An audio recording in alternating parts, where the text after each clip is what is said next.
La espiritualidad es un término que significa lidiar con la intuición.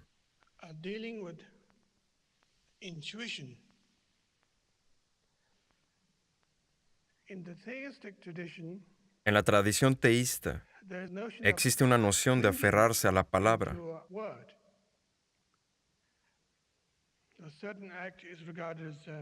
Ciertos actos se pueden ver como desagradables o agradables a los principios divinos, a la divinidad o como sea.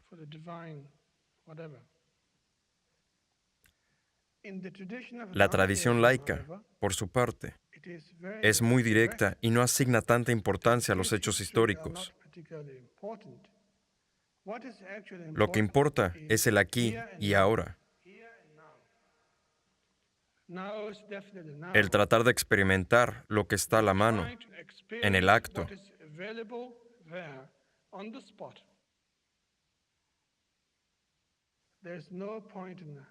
Es inútil pensar que existe un pasado que se puede aplicar al presente. Este es el ahora. Este preciso momento, nada místico, solo el ahora. Así de sencillo. De esa inmediatez del ahora. Sin embargo, surge un sentido de inteligencia que está en constante interacción con la realidad, acto tras acto, sin cesar. Experimentamos una fantástica precisión siempre, pero cuando le tenemos miedo a la hora, buscamos refugio en el pasado o en el futuro. Si nos fijamos en los recursos que existen en nuestras vidas y las decisiones que aquellos implican, ninguna debería ver como buena o mala por sí misma. Todas las experiencias que vivimos son sin condiciones, sin etiqueta diciendo, esto está mal, esto está bien. Las experimentamos, pero no atendemos a ellas debidamente. De hecho, no nos percatamos si nos llevan a alguna parte. Consideramos eso como una molestia. Solo esperamos estar muertos.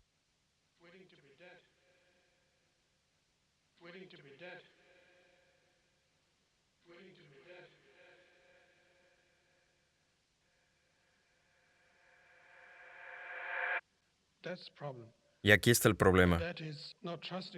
El hecho de no confiar en el ahora, en la experiencia que estamos viviendo, negando que el ahora es algo muy poderoso, tan poderoso, de hecho que no podemos hacerle frente. Por tanto, prestamos del pasado e invitamos al futuro todo el tiempo. Quizás esa es la razón por la que buscamos una religión. Quizás esa es la razón por la que marchamos en las calles. Quizás esa es la razón por la que nos quejamos de la sociedad. Quizás es la razón por la que votamos por un presidente u otro. Es algo irónico, hasta divertido.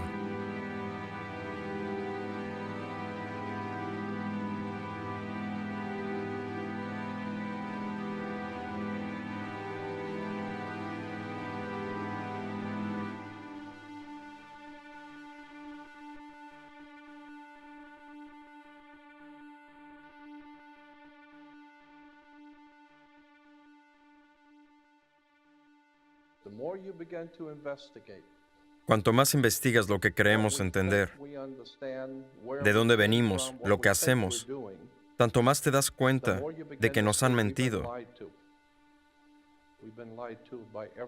Todas las instituciones nos han mentido.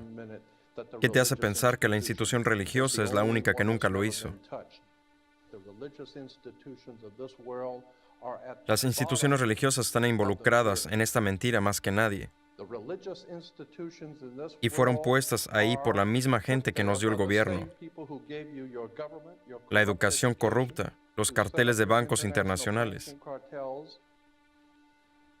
Fuimos desviados de la verdad y de la presencia divina en el universo que los hombres llaman Dios. No sé lo que es Dios, pero sé lo que no es. De todos modos, hay que estar dispuesto a llegar al fondo de la verdad, asumir donde pueda conducir y a quién nos pueda llevar. Mientras más te educas, mientras más entiendes de dónde vienen las cosas se vuelven más obvias y empiezas a ver mentiras por todos lados. Tienes que saber la verdad, buscar la verdad, y la verdad te liberará. Debe parecerles difícil a los que han aceptado la autoridad como verdad, en lugar de ver la verdad como autoridad. Jay Massey, egiptólogo.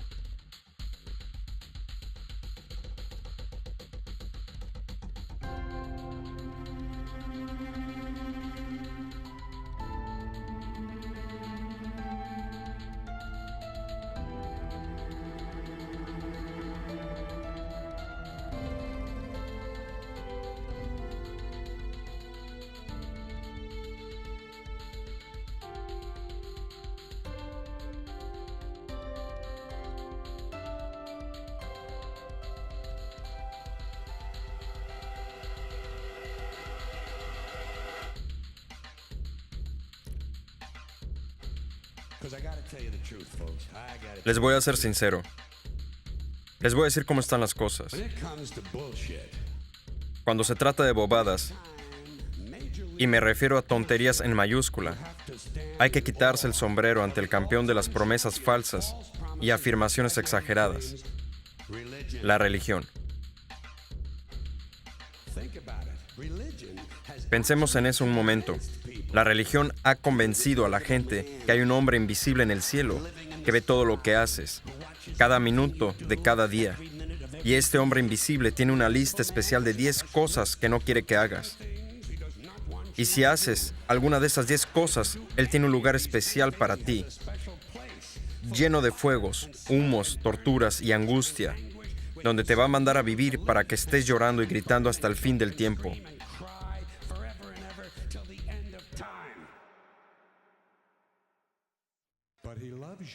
Pero Él te ama.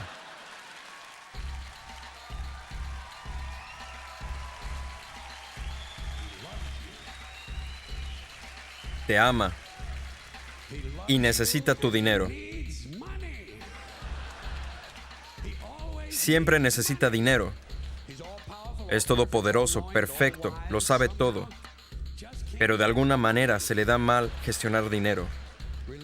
La religión se lleva miles de millones de dólares, no paga impuestos y aún así siempre necesita un poco más. En fin, una buena tomada de pelo, vamos.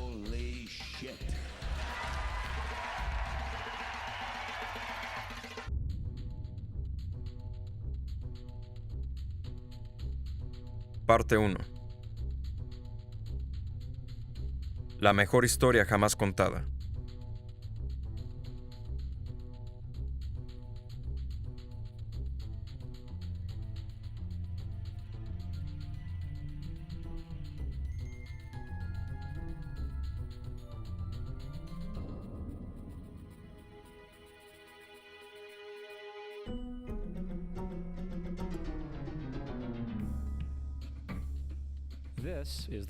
Este es el Sol.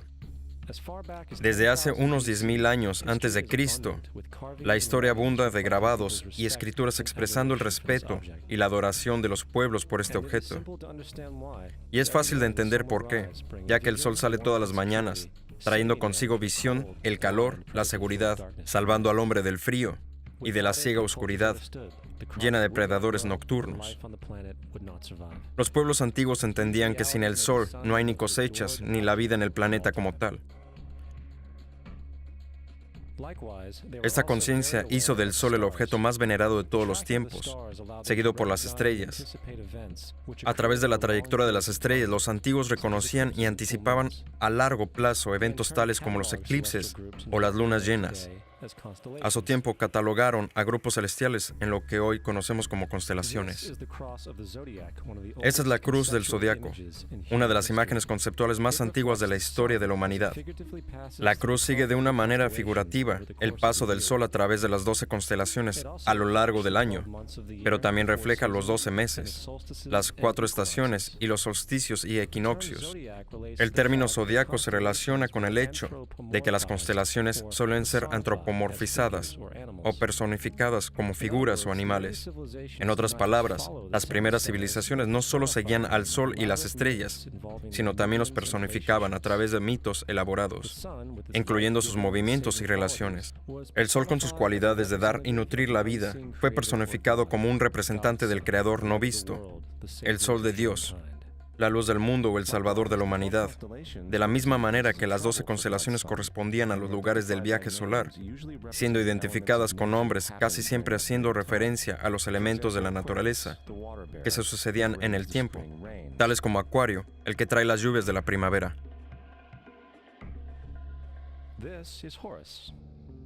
Este es Horus, el dios del sol que fue un objeto de culto en Egipto cerca de 3000 años antes de Cristo. Horus es el sol antropomorfizado y su vida es una serie de mitos alegóricos relacionados con el movimiento del sol en el cielo. Gracias a los viejos jeroglíficos, hoy sabemos mucho de este Mesías solar. Horus, siendo el mismo el sol o la luz, tiene un enemigo llamado Set, la personificación de la oscuridad o la noche. Cada mañana Horus le ganaba a Set en la batalla, mientras que al atardecer era Set quien vencía a Horus y lo mandaba al bajo mundo. Cabe mencionar que la lucha entre la oscuridad y la luz, o entre el bien y el mal, es una de las dualidades mitológicas más extendidas que siguen presentes en varios contextos hasta el día de hoy. En grandes rasgos, la historia de Horus es la siguiente. Horus nació el 25 de diciembre, hijo de la Virgen Isis Meri. Su nacimiento fue acompañado por una estrella en el este, la cual ayudó a 3 reyes a ubicar y venerar al Salvador recién nacido. Niño prodigio, a los 12 años empezó sus enseñanzas y a los 30 fue bautizado, Anup. Así comenzando su ministerio, Horus tenía 12 discípulos que viajaban con él haciendo milagros, tales como curar a los enfermos o caminar sobre el agua. Horus era conocido con varios nombres: la verdad, la luz, el Hijo de Dios, el buen pastor, el Cordero de Dios, entre muchos otros. Tras haber sido traicionado por Tifón, Horus fue crucificado, enterrado durante 3 días y resucitado. Originales o no, estos conceptos han sido adoptados por muchas otras culturas en el mundo entero. Por tanto, muchos dioses hoy derivan de su divinidad, de la misma mitología. Atis de Frigia, nacido de la Virgen Nana el 25 de diciembre, crucificado, enterrado y resucitado 3 días más tarde. Krishna de India, nacido de la Virgen Devaki, con la estrella del este apuntando a su llegada, realizaba milagros con sus discípulos para luego ser resucitado tras morir. Dionisio, de Grecia, nacido de una virgen el 25 de diciembre, era un maestro nómada que hacía milagros tales como transformar el agua en vino. Fue llamado el Rey de los Reyes, el único hijo de Dios, el Alfa y el Omega, entre otros muchos otros, y cuando murió fue resucitado. Mitra, de Persia, nacido de una virgen el 25 de diciembre, también tuvo 12 discípulos y hacía milagros, y cuando murió fue enterrado por 3 días y luego resucitado, teniendo apodos tales como la verdad, la luz y muchos otros. Curiosamente, el día sagrado para celebrar a Mitra era el domingo. La realidad es que muchos salvadores de diferentes épocas en todas partes del mundo comparten estas mismas características. Entonces la pregunta es, ¿por qué estos y no otros? ¿Por qué todos tenían que nacer de una virgen el 25 de diciembre, permanecer muertos durante 3 días y ser resucitados? ¿Por qué tenían que tener 12 seguidores? Para responder estas preguntas examinamos nuestro Mesías solar más reciente. Jesucristo, nacido en Belén de la Virgen María el 25 de diciembre. Su nacimiento anunciado por la estrella del este que los 3 reyes magos siguieron para ubicar al nuevo Salvador. Empezó sus enseñanzas a la edad de 12 años y a los 30 fue bautizado por Juan el Bautista. Así comenzando su ministerio, Jesús tuvo 12 discípulos que viajaban con él haciendo milagros tales como curar a los enfermos, caminar sobre el agua, despertar a los muertos, y él mismo era conocido como Rey de los Reyes, el Hijo de Dios, la luz del mundo, el Alfa y Omega. el Cordero de Dios, entre muchos otros nombres. Después de ser traicionado por su discípulo Judas y vendido por 30 piezas de plata, fue crucificado y enterrado y 3 días más tarde resucitado para subir a los cielos. Antes que nada, observamos que toda esta secuencia es 100% astrológica. La estrella del este no es otra que Sirio, la estrella más brillante en el cielo, que el 24 de diciembre se alinea con las 3 estrellas más brillantes del cinturón de Orión. Las 3 estrellas brillantes las llamamos hoy día como si fueran llamadas antes, los 3 reyes. Los 3 reyes y la estrella más brillante, Sirio, todas apuntan a un lugar donde sale el sol, el 25 de diciembre. Por eso los 3 reyes siguen a la estrella del este para localizar el amanecer, es decir, el nacimiento del sol.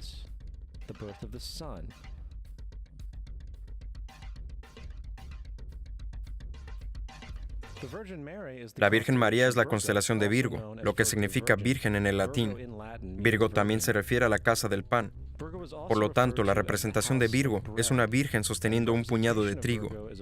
La casa del pan es el símbolo del trigo, representando los meses de agosto y septiembre, el periodo de la cosecha. En realidad, Belén literalmente significa la casa del pan y hace referencia a la constelación Virgo, un lugar en el cielo, no en la tierra. Existe un otro fenómeno bien curioso que ocurre cerca del 25 de diciembre, en el solsticio de invierno. Del solsticio de verano al de invierno, los días se hacen más cortos y fríos. Mirando desde el hemisferio norte, el sol parece moverse hacia el sur, haciéndose cada vez más pequeño y escaso. Para los antiguos, el acortamiento de los días y el acabo de las cosechas, cuando se acercaba el solsticio de invierno, simbolizaba el proceso de morir. Era la muerte del sol. El 22 de diciembre el sol llega a su muerte, cuando tras desplazarse continuamente durante 6 meses, termina su trayecto en el lugar más bajo en el cielo. Ahora sucede algo curioso. El sol deja de moverse hacia el sur, por lo que parecen ser 3 días. Durante estos 3 días de descanso, el sol está en la vecindad de la constelación de la Cruz del Sur, o Crux. Después de esta pausa, el 25 de diciembre, el sol vuelve a moverse 1 grado, esta vez hacia el norte, anunciando con esto días más largos, más cálidos, en fin, la primavera. De ahí viene lo de morir en la cruz, estar muerto durante 3 días y luego nacer otra vez. Es por esto que Jesús y muchos otros dioses del sol comparten la crucifixión, los 3 días de muerte y el hecho de resucitar.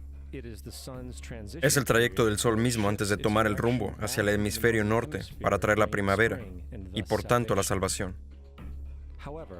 Sin embargo, no se celebra la resurrección del sol hasta el equinoccio de primavera o Pascuas. Esto se debe al hecho de que solo entonces, cuando Él vence la malvada oscuridad, cuando los días se hacen más largos que las noches y aparecen las condiciones revitalizantes de la primavera.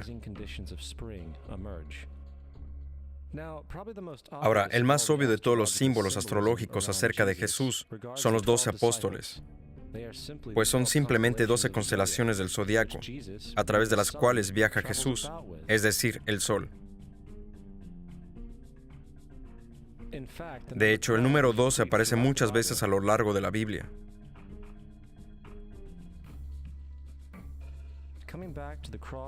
Este texto tiene más que ver con la astrología que con cualquier otra cosa. La vida figurativa del sol no era solo una expresión artística o herramienta para seguir los movimientos del sol. Era también un símbolo espiritual pagano, que resumido podría parecer en algo así. Este no es un símbolo cristiano, es una interpretación pagana de la cruz del zodiaco.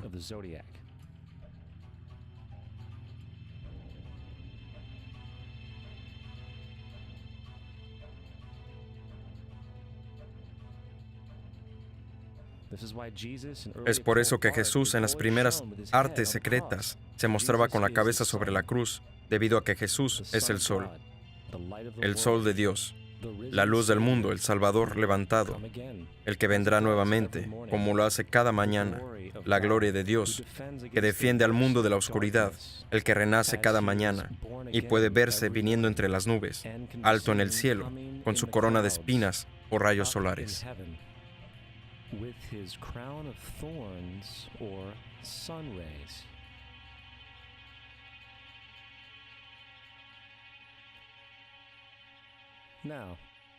De las varias metáforas astrológicas y astronómicas encontradas en la Biblia, una de las más importantes tiene que ver con eras, abundando en la Biblia referencias a lo que es la era.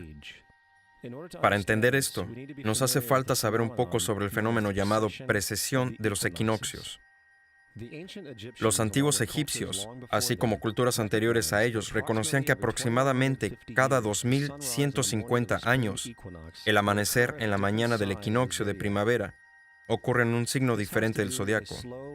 Esto tiene que ver con el lento movimiento angular que la Tierra mantiene mientras gira sobre su eje, y se llama precesión, porque las constelaciones van hacia atrás de forma opuesta al ciclo anual habitual.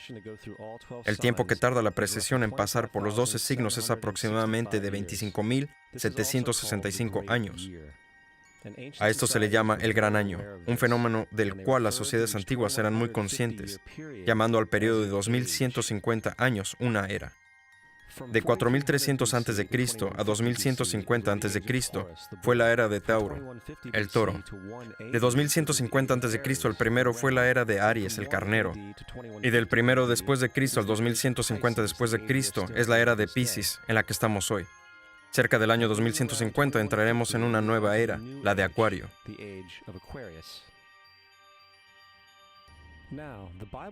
La Biblia refleja en grandes rasgos un movimiento simbólico a través de las tres eras, mientras anuncia una cuarta. En el Viejo Testamento, cuando Moisés baja del monte Sinaí con los 10 mandamientos, se enfada al ver a su gente venerando un becerro de oro, tanto que de hecho destroza las placas de piedra y obliga a su gente a matarse entre sí para purificarse.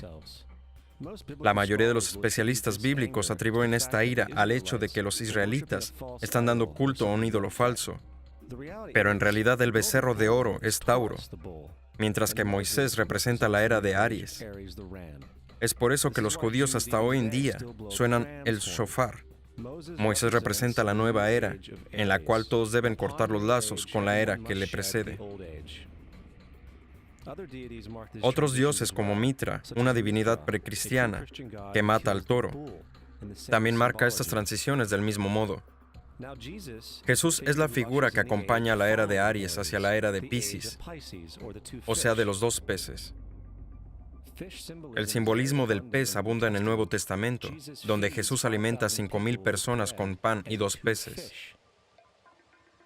Cuando comienza su ministerio en Galilea, se hace amigo de 2 pescadores que le siguen. Y creo que todos hemos visto pegatinas con un símbolo de pez en muchos coches, aunque pocos saben lo que significa realmente. Se trata de un símbolo astrológico pagano del reino del sol durante la era de Piscis. También el supuesto nacimiento de Jesús es esencialmente el comienzo de esta era. En Lucas 22:10, cuando a Jesús le preguntan sus discípulos dónde serían las próximas Pascuas cuando Él se haya ido, Jesús contesta: cuando entren a la ciudad contemplen, ahí encontrarán un hombre sosteniendo un cántaro de agua. Síganlo a la casa donde entre.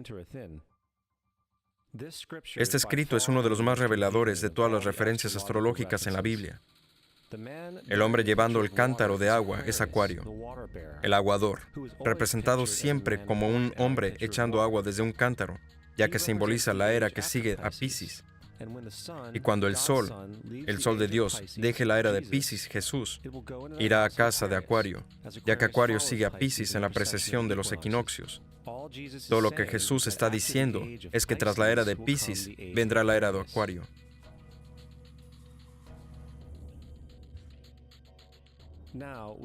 Todos hemos oído hablar acerca del final del tiempo y del fin del mundo. Aparte de la representación caricaturesca del libro de las Revelaciones, la fuente principal de esta idea viene de Mateo 28:20, donde Jesús dice: «Estaré contigo hasta el fin del mundo». Sin embargo, en la versión del Rey James, mundo es una traducción errónea. Entre otras malas traducciones que hay ahí, la palabra correcta es aeón, que significa era. Estaré contigo hasta el fin de la era. Lo cual es cierto, ya que la personificación pisciana de Jesús terminará cuando el sol entre a la era de Acuario. Todo el concepto del fin del tiempo y del fin del mundo es una alegoría astrológica mal interpretada. Pero ¿cómo decírselo a unos 100 millones de personas en Estados Unidos que creen que se acerca el fin del mundo? Más aún, el personaje de Jesús como híbrido literario y astrológico es más bien un plagio del dios del sol egipcio, Horus. Por ejemplo, grabadas hace alrededor de 3.500 años en las paredes del templo de Luxor, hay imágenes de la Anunciación, la concepción inmaculada, el nacimiento y la veneración de Horus. Las imágenes comienzan con Tao, anunciando a la Virgen Isis, que concebirá a Horus. Luego el Espíritu Santo, Nef, impregna a la Virgen. Y después viene el alumbramiento y la veneración. Esta es exactamente la historia de la concepción milagrosa de Jesús. De hecho, las similitudes entre la religión egipcia y cristiana son asombrosas.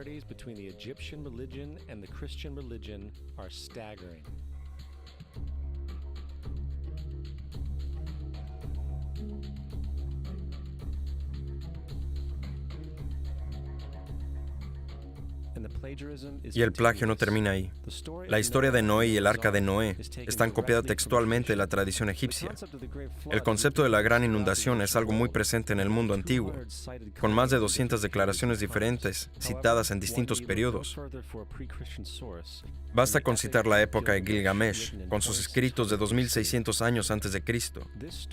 Esa historia habla de una gran inundación mandada por Dios, un arca que salvó animales e incluso el envío y el retorno de una paloma, todos iguales que en la historia bíblica, junto con muchas otras similitudes. También la historia de Moisés es un plagio. Cuando Moisés nació, se dijo que fue puesto en un canasto y dejado flotando en un río para evitar el infanticidio. Más tarde fue rescatado por una hija de la realeza y criado por ella como un príncipe. Esa historia de un bebé en un canasto es una copia del mito de Sargón de Akkad, que data alrededor de 2250 a.C. Sargón también fue puesto en un canasto al nacer para evitar infanticidio y fue dejado flotando en un río para acabar rescatado y criado por Aki, una comadrona de la realeza.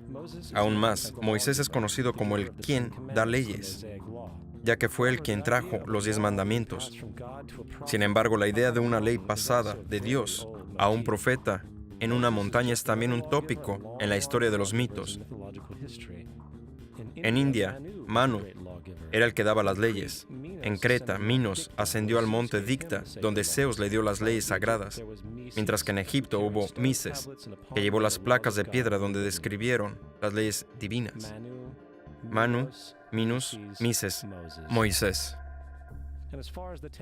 Y en cuanto a los 10 mandamientos fueron sacados completamente del encanto 125 del libro de los muertos egipcio.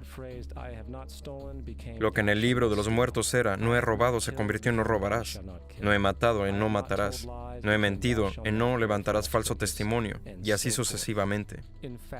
De hecho, la religión egipcia es el primer punto de referencia para la teología judeocristiana.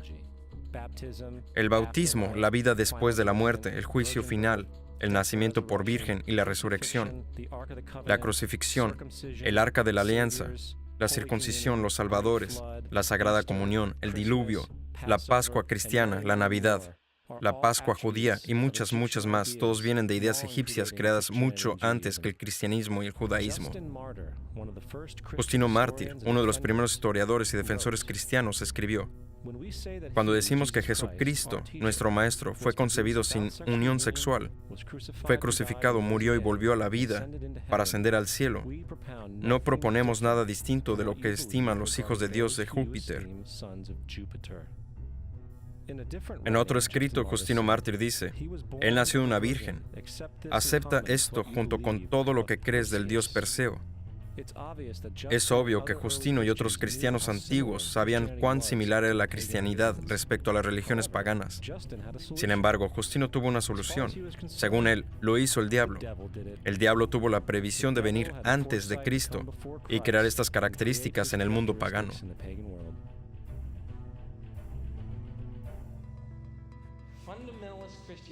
La cristianidad fundamentalista es algo fascinante. Esa gente cree que el mundo se creó hace 12,000 años. Un día le pregunté a uno de ellos: entonces, ¿qué pasa con los huesos de dinosaurios? Y me contestó: ¿Qué huesos? Dios los puso ahí para probar nuestra fe.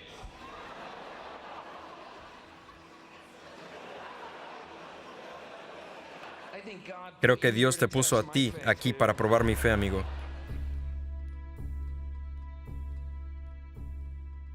La Biblia no es nada más que un híbrido literario astroteológico, como casi todos los mitos religiosos anteriores. De hecho, el tema de transferencia de atributos de un personaje a otro se puede encontrar en la Biblia misma. En el Viejo Testamento, esta es la historia de José. José fue un prototipo de Jesús. José tuvo un nacimiento milagroso. Jesús tuvo un nacimiento milagroso. José tenía 12 hermanos. Jesús tenía 12 discípulos. José fue vendido por 20 piezas de plata. Jesús fue vendido por 30. El hermano Judas sugirió la venta de José. El discípulo Judas sugirió la venta de Jesús. José comenzó su trabajo a la edad de 30 años, igual que lo hizo Jesús. Los paralelismos no paran ahí. ¿Y no habrá alguna referencia histórica no bíblica de una persona llamada Jesús, hijo de María, que viajaba con 12 seguidores curando gente y demás? Hay numerosos historiadores que vivieron en la zona del Mediterráneo, ya sea durante o pronto después de la supuesta vida de Jesús. ¿Cuántos de ellos hablan de él? Ninguno. Sin embargo, para ser justos, no significa que defensores del Jesús histórico no hayan sostenido lo contrario. Plinio el joven Suetonio y Tácito son los primeros tres. Cada una de sus menciones consisten en solo unas pocas oraciones, en el mejor caso, y solo se refieren al Christus, o sea, al Cristo, que de hecho no es un nombre, sino un título que significa el elegido. La cuarta fuente es Josefo, y hace cientos de años fue comprobado que se trata de una falsificación. Lamentablemente, aún hoy se le cita como cierta. Es de suponer que un tipo que se levantó de los muertos y ascendió al cielo delante de todo el mundo y realizó la cantidad de milagros que se le atribuyen, hubiese cobrado más presencia en el registro histórico. No lo hizo porque, una vez examinadas las pruebas, hay una probabilidad muy alta que la figura conocida como Jesús ni siquiera existió. La religión cristiana es una parodia de la adoración del sol, en la cual pusieron a un hombre llamado Cristo en el lugar del sol, y lo adoran como originalmente adoraron al sol. Thomas Paine, 1737-1809. No queremos ser crueles, pero sí justos. No queremos causar sentimientos dolorosos, pero sí queremos ser académicamente correctos, en lo que entendemos y sabemos como cierto. La cristianidad no está basada en verdades, sino es nada más que una historia romana desarrollada con fines políticos.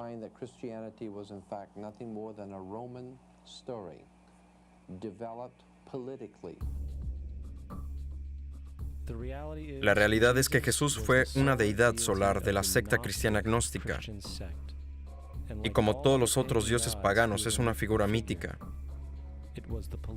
Fue el sistema político el que se buscó desarrollar la figura de Jesús para controlar la gente. Por el 325 después de Cristo en Roma, el emperador Constantino convocó al Consejo de Nicea. Fue durante esta reunión que las doctrinas cristianas políticamente motivadas fueron establecidas y donde empezó la larga historia de derramamiento de sangre cristiano y del fraude espiritual.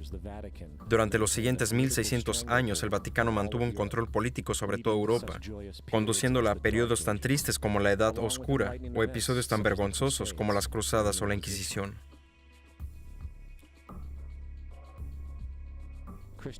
La cristianidad, junto con todos los demás sistemas de creencias teístas, es un fraude que tiene por finalidad separar a las especies de su entorno natural y del mismo modo a nosotros entre sí.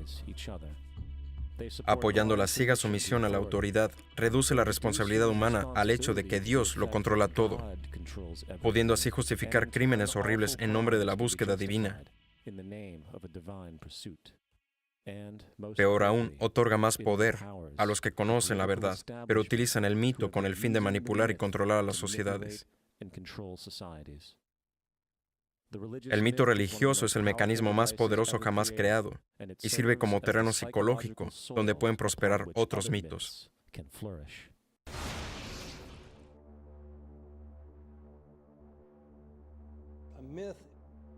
Un mito es una idea que, aun siendo popularmente creída, sigue siendo falsa.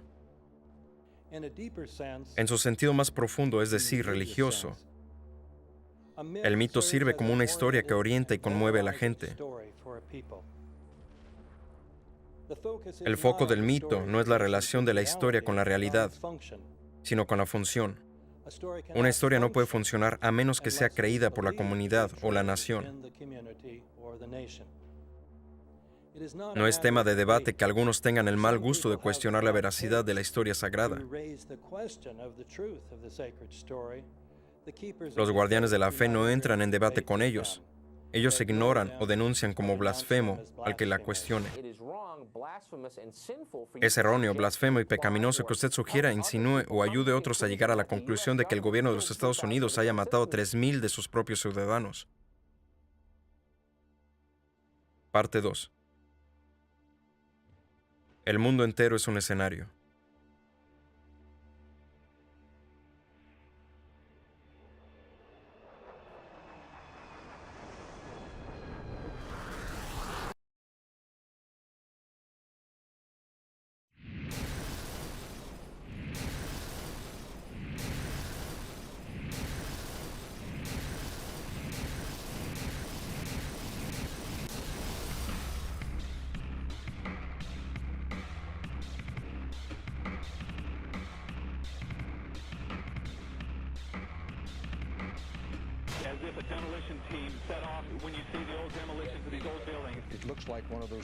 Es como cuando un equipo de estos está demoliendo un edificio viejo. Se parece a como cuando un edificio viejo se les hace saltar por los aires. Cualquiera que alguna vez lo haya visto sabe que para eso hay que poner explosivos en la parte del edificio que está debajo del suelo. La manera en que está esta estructura colapsando no es natural, no es casualidad que la segunda torre haya colapsado exactamente igual que la primera. ¿Cómo se consiguió esto? No lo sabemos. Lo que pasa es que todo el edificio se redujo a polvo. No encuentras ni un escritorio, ni una silla, ningún teléfono, ordenador, nada. La pieza más grande de un teléfono que encontré era la mitad del teclado, y era así de grande.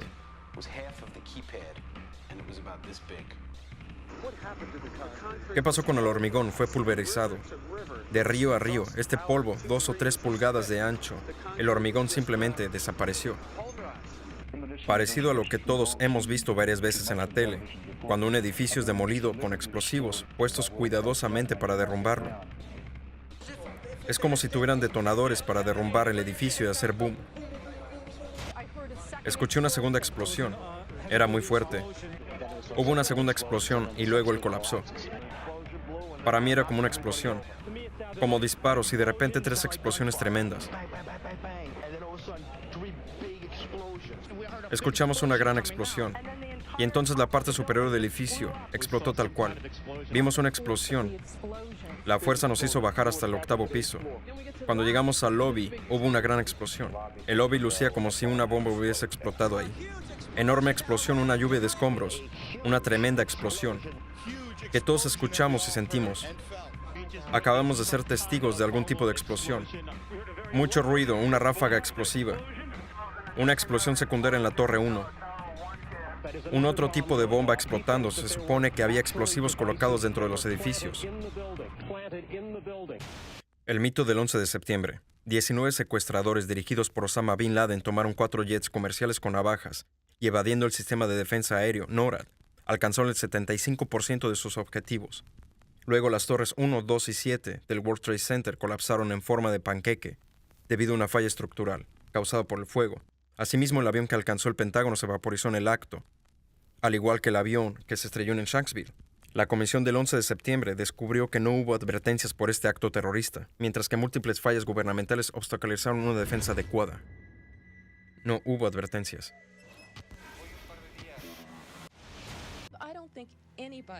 No creo que nadie hubiese podido anticipar que tratarían de utilizar un avión secuestrado como un misil.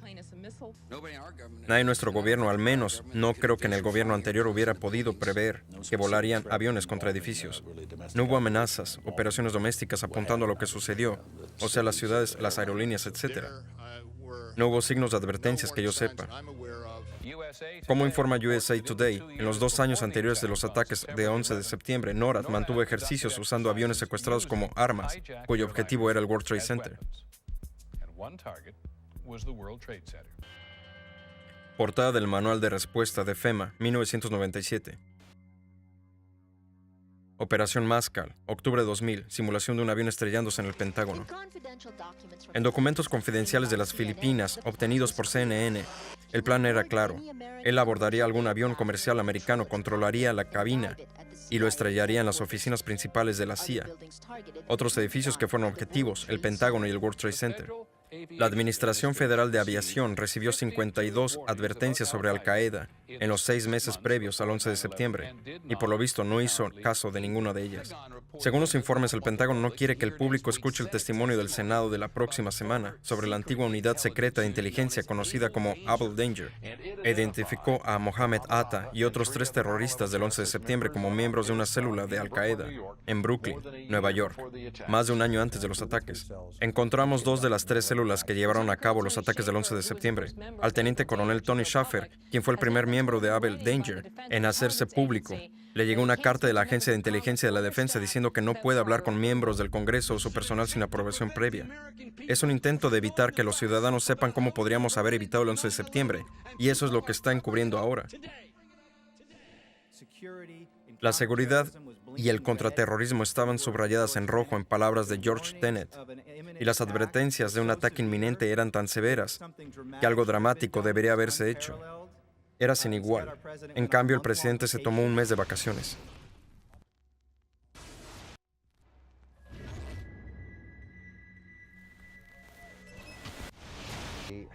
El director de la inteligencia pakistaní ISI, Mahmoud Ahmed, le pidió a Omar Sheikh que transfiriera $100,000 a Mohammed Atta, quien era el secuestrador jefe.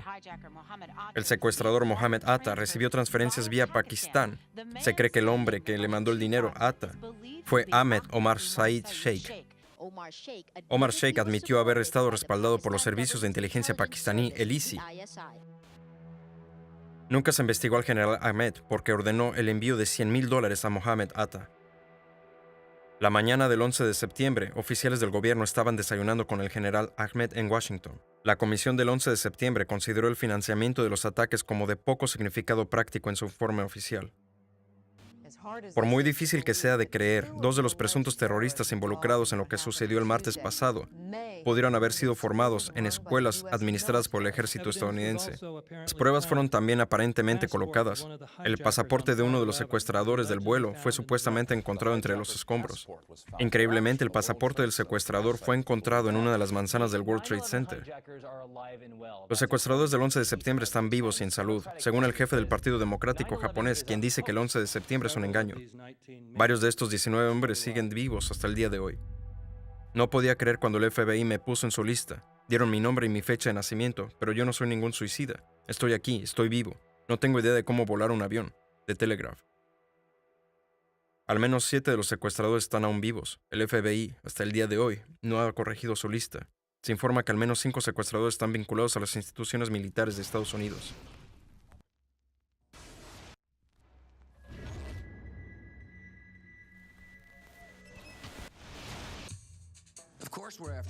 Por supuesto, estamos detrás de Saddam Hussein, quiero decir Bin Laden. A principios de la década de 1980, Bin Laden trabajó con agentes de la inteligencia estadounidense en el ejército pakistaní y en los Estados Árabes. En enero de 2001, la administración del gobierno de Bush ordena al FBI y agencias de inteligencia detener las investigaciones relacionadas a la familia Bin Laden, incluyendo a 2 parientes de Osama, que vivían, adivinen dónde, en Falls Church, Virginia, justo al lado de la central de la CIA.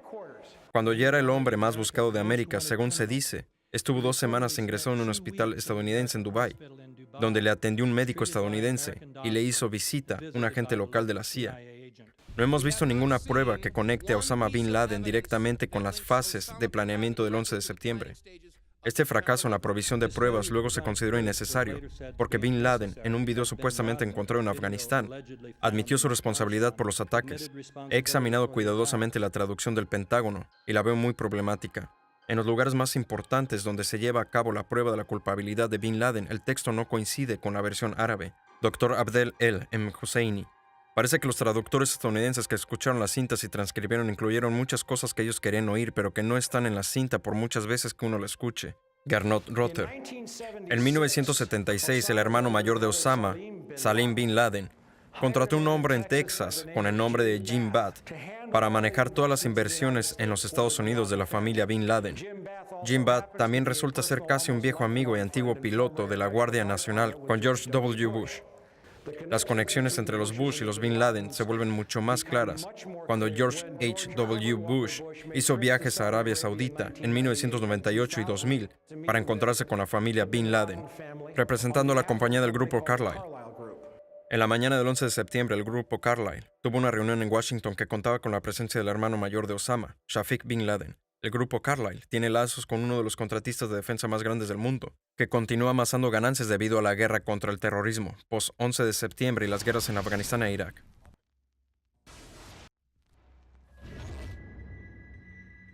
El Pentágono. ¿Cómo puede alguien volar un avión de 60 toneladas, 38 metros de ancho y 13 metros de alto a través de este camino de obstáculos? La aeronave, antes de chocar en el Pentágono, realizó un giro de 270 grados hacia abajo en espiral, y sin embargo, Hani Hanjour tenía la fama de ser un piloto muy malo que ni siquiera podía volar un avión pequeño. A él no le importaba poder pasar el curso. Hasta el día de hoy, estoy sorprendido de que haya volado hasta el Pentágono. Él no podía volar en absoluto. Empleado de la escuela de vuelo AC Flight School. No hay asientos, ni equipaje, ni cuerpos, solo ladrillos y piedra caliza. La explicación oficial es que el intenso calor del combustible del jet vaporizó por completo al avión. El vuelo 77 tenía dos motores Rolls-Royce, hechos a aleaciones de acero y titanio, y su peso de 6 toneladas cada uno. Es científicamente imposible que esas toneladas de acero y titanio fueran vaporizadas por el combustible del avión. Nos han dicho que los cuerpos pudieron ser identificados, ya sea por sus huellas digitales o por su ADN. Entonces, ¿qué clase de fuego pudo haber vaporizado aluminio y acero templado, y sin embargo dejar intactos los restos humanos? Desde mi inspección de cerca, no hay prueba de que un avión haya impactado en ningún lugar cercano al Pentágono. Y como dije, los restos que se pueden ver son lo suficientemente pequeños para ser levantados con la mano. Poco tiempo después del impacto, agentes del gobierno levantaron escombros y se los llevaron. Luego todo el área fue cubierta con polvo y grava, de modo que la poca evidencia forense que hubiese quedado fue literalmente cubierta. Los videos de las cámaras de seguridad que mostrarían qué es lo que realmente impactó el Pentágono fueron inmediatamente confiscados por agentes del FBI. El Departamento de Justicia hasta el día de hoy se ha negado a publicarlos. Si estos videos probaran que el Pentágono fue realmente golpeado por un 757, la mayoría de nosotros asumimos que el gobierno los haría públicos. Solicitud denegada.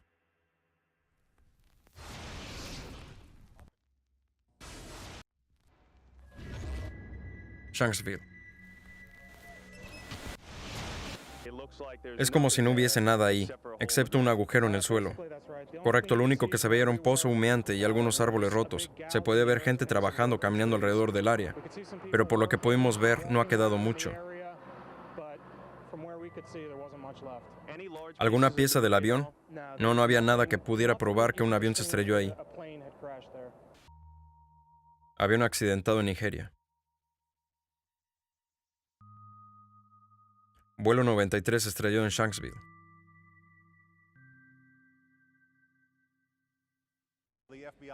El FBI y la Policía Estatal confirman que han acordonado una segunda área a unos 8 o 10 kilómetros de distancia del cráter. Este parece ser el otro sitio de escombros. ¿Cómo pudieron escombros desplazarse a unos 8 kilómetros de distancia? ¿Podrían haber volado tan lejos? Parece muy poco probable.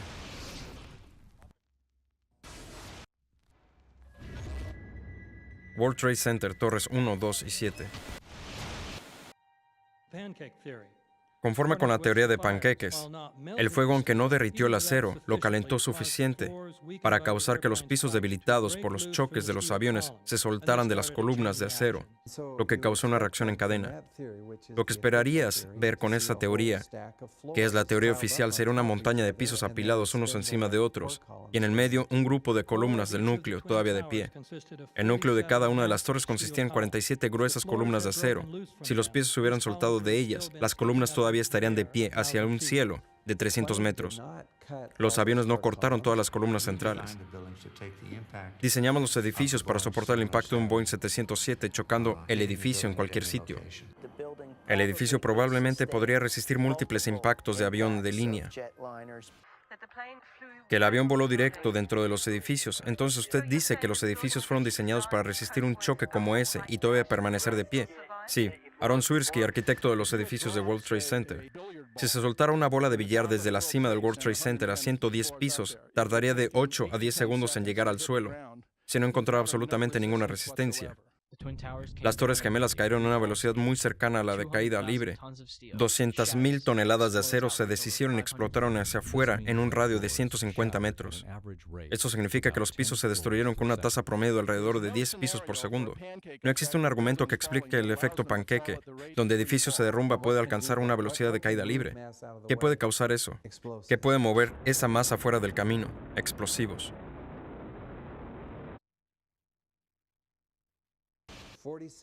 47 columnas enormes de acero interconectadas. ¿Cómo haces que se caigan simultáneamente de modo en que el núcleo desaparezca? Parece como si esas columnas hubieran sido cortadas. La manera de hacerlo es cortando las vigas bajo un ángulo.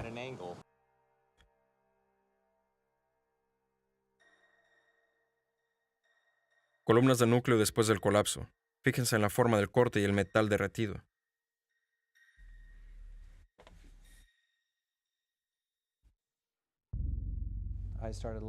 Comencé a pensar en el acero derretido, en los 3 edificios en los escombros de ambas torres, en las áreas del subsuelo, en el edificio 7.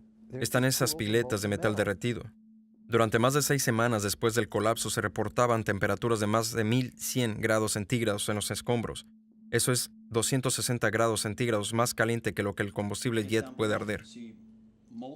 Baja y verás acero derretido, deslizándose por los rieles, como si estuvieras en una fundición, una lava, un volcán.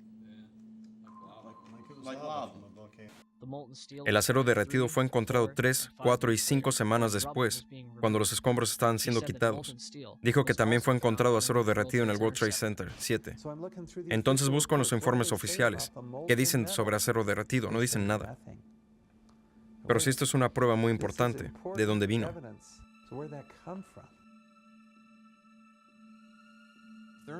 La termita es tan caliente que simplemente corta el acero. Acero estructural, por ejemplo, como un cuchillo corta la mantequilla. Los productos son hierro derretido y óxido de aluminio, que se expele como polvo. Vio esas enormes nubes de polvo. Se puede imaginar cuando se juntan esos químicos en gran escala. Profesor Niels Harrit, usted examinó los escombros del World Trade Center. ¿Qué encontró en ellos? Ahí dentro encontramos restos de lo que llamamos material termítico, un material que contiene mucha energía que puede usarse tanto como para fundir hierro como explosivo.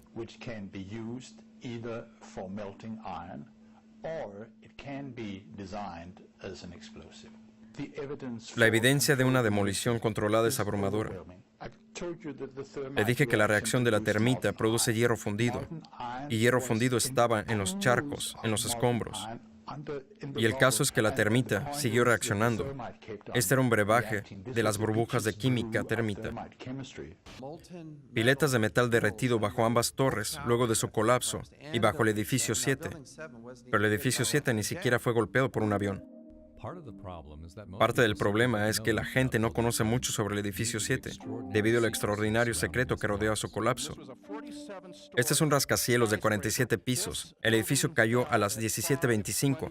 No fue golpeado por un avión. Este edificio solo tenía incendios en 2 o 3 pisos y fue derrumbado por lo que sabemos. Fue una demolición controlada. Justo como en una demolición, se hundió en el medio, y entonces el edificio simplemente se fue directamente hacia abajo, casi en caída libre.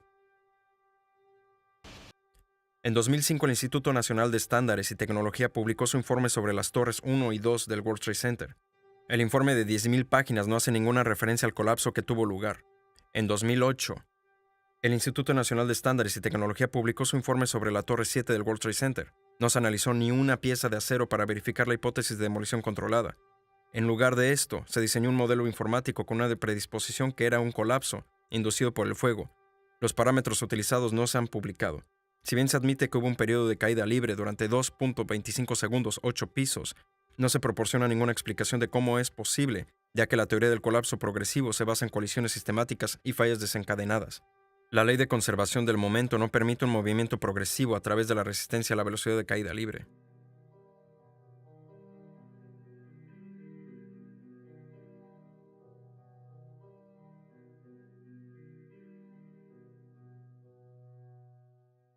Y todavía quedan por explicar las explosiones subterráneas, los que ocurrieron segundos antes del choque del primer avión.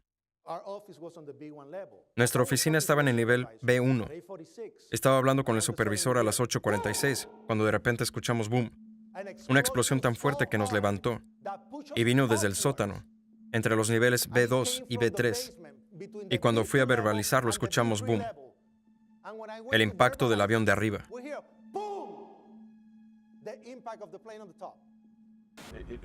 Es como que sale más humo del suelo. Estaba en el sótano. Bajé y de repente el ascensor explotó. Y cuando salíamos pasamos por el vestíbulo, pero no estaba. Entonces creo que la bomba dio en el vestíbulo primero. Y unos segundos después fue el primer avión. Estaba caminando por el pasillo principal del edificio. Y ahí fue cuando el impacto de la explosión me tiró al piso. Y ahí fue cuando todo empezó. De repente hubo otro impacto y las placas del cielo raso se cayeron de nuevo, y las luces también. De ahí fuimos a la torre 2 del World Trade Center, y de repente todo empezó a pasar de nuevo. Algo más nos golpeó contra el suelo. Los pisos se hundían. Todo lo que estaba sucediendo. O sea, conozco gente que murió en el sótano. Conozco gente que se rompió las piernas en el sótano. Gente que tuvo cirugía reconstructiva porque las paredes les golpearon en la cara.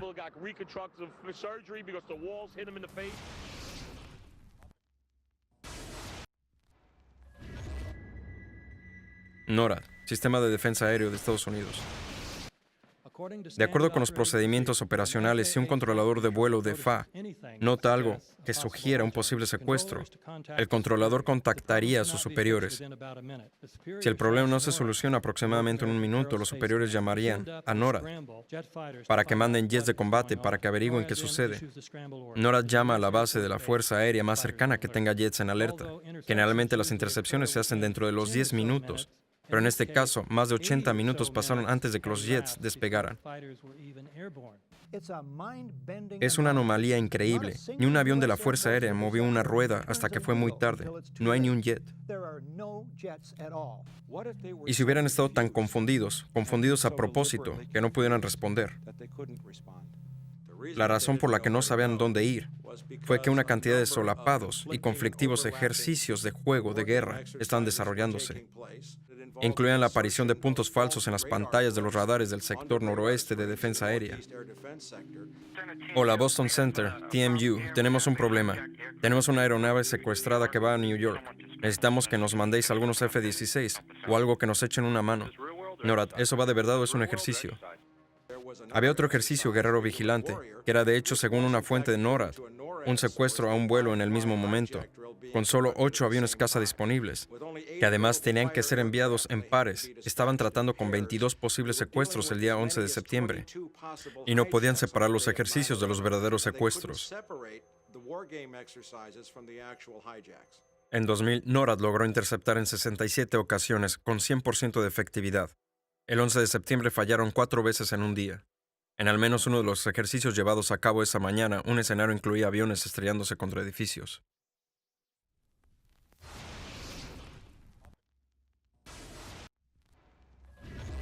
La comisión del 11 de septiembre. Página 172. El gobierno de los Estados Unidos no ha podido determinar el origen de los fondos usados en los ataques del 11 de septiembre. En definitiva, la pregunta es de poco significado práctico. Las autoridades estadounidenses no pudieron encontrar la fuente de los fondos y entonces publicaron la más increíble y poco honesta declaración. En definitiva, la pregunta es de poca importancia. Es de enorme importancia. ¿Acaso no es importante quién pagó por el 11 de septiembre? El colapso del edificio 7 fue reconocido como especialmente difícil de explicar. El informe de la comisión implícitamente admite que no se pudo explicar el colapso de este edificio, al ni siquiera mencionarlo. ¿Por qué usted y el vicepresidente insisten en presentarse juntos ante la comisión del 11 de septiembre? Porque la comisión del 11 de septiembre nos quiere hacer algunas preguntas, y es por eso que nos estamos reuniendo y espero con ansias de reunirme con ellos y contestar sus preguntas. ¿Y por qué presentarse juntos en vez de separado como fue solicitado? Porque es una buena oportunidad para los dos contestemos las preguntas de comisión del 11 de septiembre. ¿Qué quiere hacernos preguntas y nosotros responder a ellas? ¿Cree que deberían ser capaces de presentarse y hablar con sus propias palabras? ¿Deberían ir bajo juramento?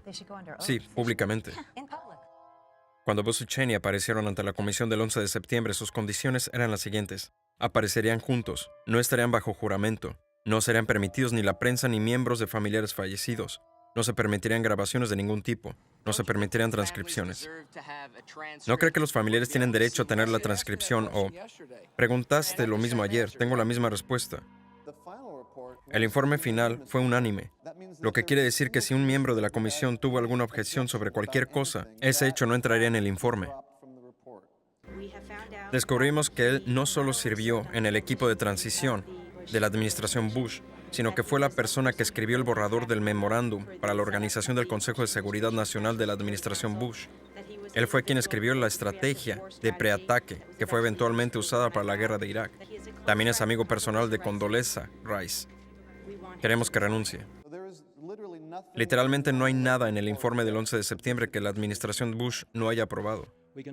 Entendemos, por tanto, que la comisión bajo el liderazgo de Zelikow hubiese ignorado toda la evidencia que hubiese apuntado a la verdad, que el 11 de septiembre fue una operación de bandera falsa que permitió la autorización de doctrinas y fondos necesarios para un nuevo nivel de movilización imperial.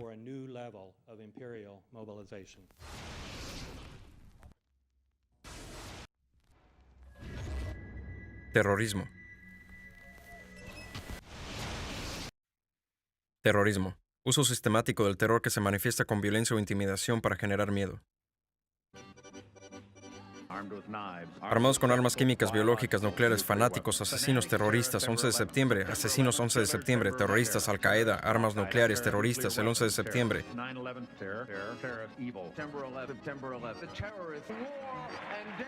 September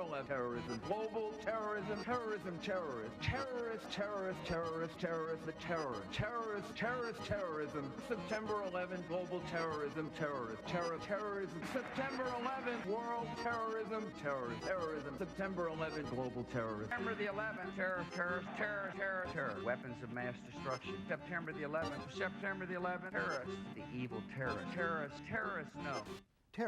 Terrorismo. Esas palabras resuenan como una hipnosis. Terrorismo, terroristas, amenaza, terrorista. Y por supuesto, el posible vínculo con Al-Qaeda.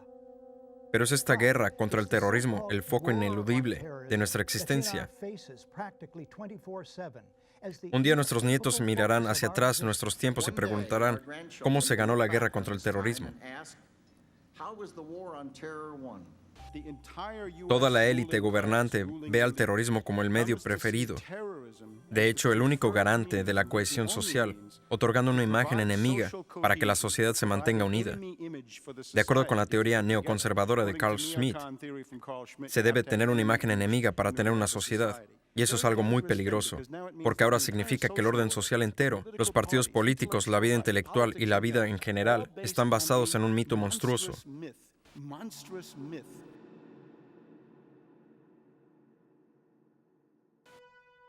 Terrorismo. Técnica utilizada por los gobiernos para manipular la opinión pública con el fin de promover una agenda. Mire lo que la CIA ha hecho en este país, es increíble. Mire los actos terroristas que ocurrieron. La CIA estuvo involucrada en la mayoría, si no en todos ellos. Tenemos los cuarteles de los Marines en la Embajada de Kenia. Tuvimos Panam, 103, el USS Cole, la ciudad de Oklahoma, el World Trade Center en 1993. Con ayuda de los terroristas voló el World Trade Center la primera vez. Entonces los responsables no tenían bombas. Tenían su carnet de conducir. El informante llamó a Salem, un oficial de la Armada egipcio de 43 años. A él le fue asignado preparar una bomba, y entonces fue a su jefe en el FBI y le preguntó, «Vamos a poner una bomba falsa, ¿no?» Y el jefe contestó, «No, vamos a poner una bomba de verdad». Los agentes del FBI podrían haber podido evitar la explosión el febrero pasado en World Trade Center. Se discutió en secreto la sustitución de explosivos por pólvora inofensiva, pero no fue así. Según el propio informante del FBI, Emad Salem, quien grabó muchas de sus conversaciones con sus manejadores. Pero tuvieron mala suerte, ya que hubo solo 6 muertos, no suficiente para aprobar las leyes contra el terrorismo. Entonces lo que sucedió es que 2 años después, en abril del 95, fue el edificio Murrah, de Oklahoma. 168 personas muertas.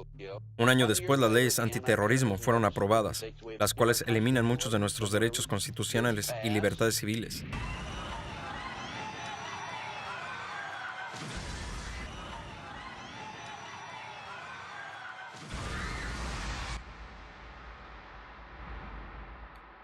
Londres, 7 de julio de 2005. En 3 trenes y un autobús explotaron bombas matando 56 personas. Esa misma mañana se estaba realizando un ejercicio antiterror, sobre el mismo escenario con bombas, en las mismas estaciones de trenes exactamente a la misma hora.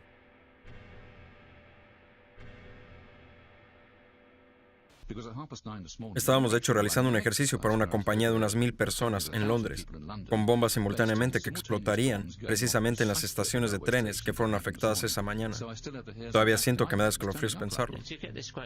Para que lo tenga claro, estaban realizando un ejercicio para ver cómo sobrellevarían eso, y la cosa real sucedió cuando estaban realizando el ejercicio.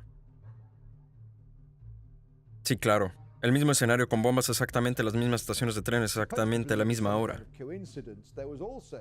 Debemos creer que hay algún tipo de coincidencia, que hubo también una simulación antiterrorista el 7 de julio, y al igual que el 11 de septiembre, estaban hablando sobre ataques a los mismos objetivos, las mismas estaciones de tren, en exactamente el mismo momento que cuando los ataques estaban sucediendo, otorgando algún tipo de protección, por lo que deben ser operaciones orquestadas de alguna manera por el Estado.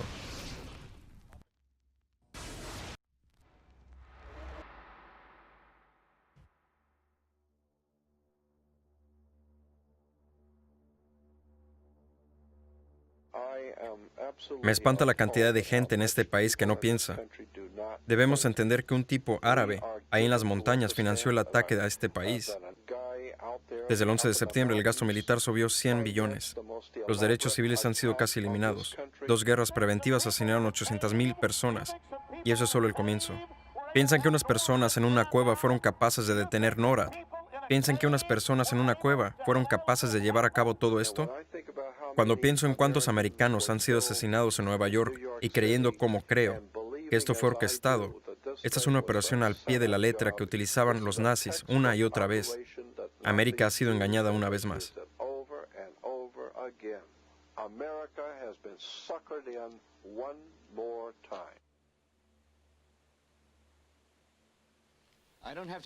No tengo por qué decirles que las cosas están mal. Todo el mundo sabe que están mal. El dólar no vale nada, los bancos están quebrando, los vendedores guardan un arma bajo el mostrador, los punks van por la calle sembrando miedo y no hay nadie que sepa solucionarlo. Esto no termina nunca. Sabemos que el aire que tenemos no vale para respirar y que la comida que tenemos no es comida. Nos sentamos a mirar tele mientras algún presentador nos dice que hoy han habido 15 homicidios, 63 crímenes violentos, como si eso fuera algo normal.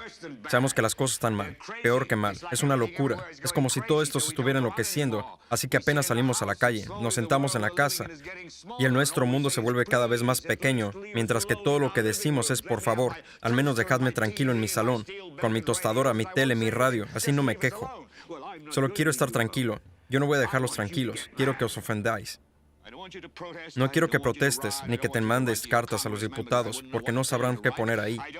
No sé qué hacer sobre la depresión, la inflación o los rusos y el crimen en las calles. Todo lo que sé es que primero hay que enfadarse y decir, soy un ser humano. Joder, mi vida vale algo.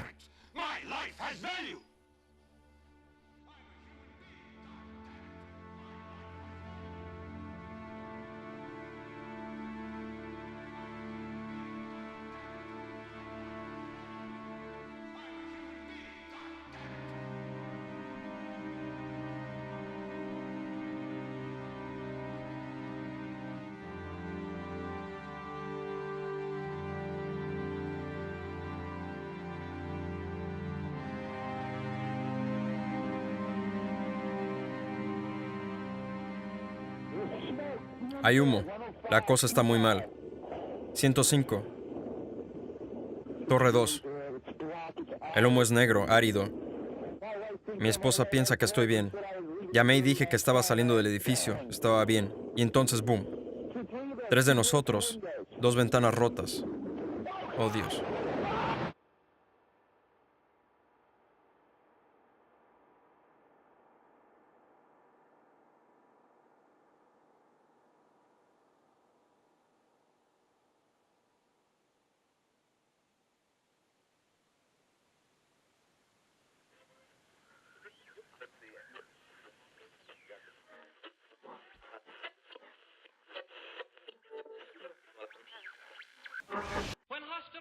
Cuando comenzaron las hostilidades en Europa en 1939, se comprendió que el pueblo estadounidense no tenía ninguna intención de entrar en la guerra, pero creían que este país podría ser atraído a la guerra, de la misma manera que fue atraído a la última guerra. Planearon primero preparar a los Estados Unidos para una guerra exterior, bajo el disfraz de la defensa estadounidense. En segundo lugar, para involucrarnos en la guerra, paso a paso, sin que nos diéramos cuenta.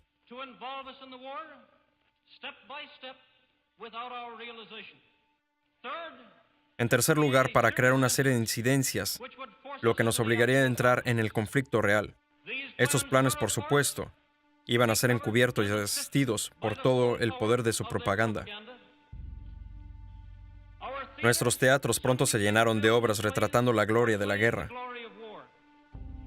Los carretes de noticias perdieron toda apariencia de objetividad y utilizaban la guerra para justificar la restricción del poder del Congreso y la asunción de procedimientos dictatoriales por parte del presidente y sus designados. Se inauguró una campaña de miedo. No podemos permitir que las pasiones y los prejuicios de los demás lleven a nuestro país a la destrucción.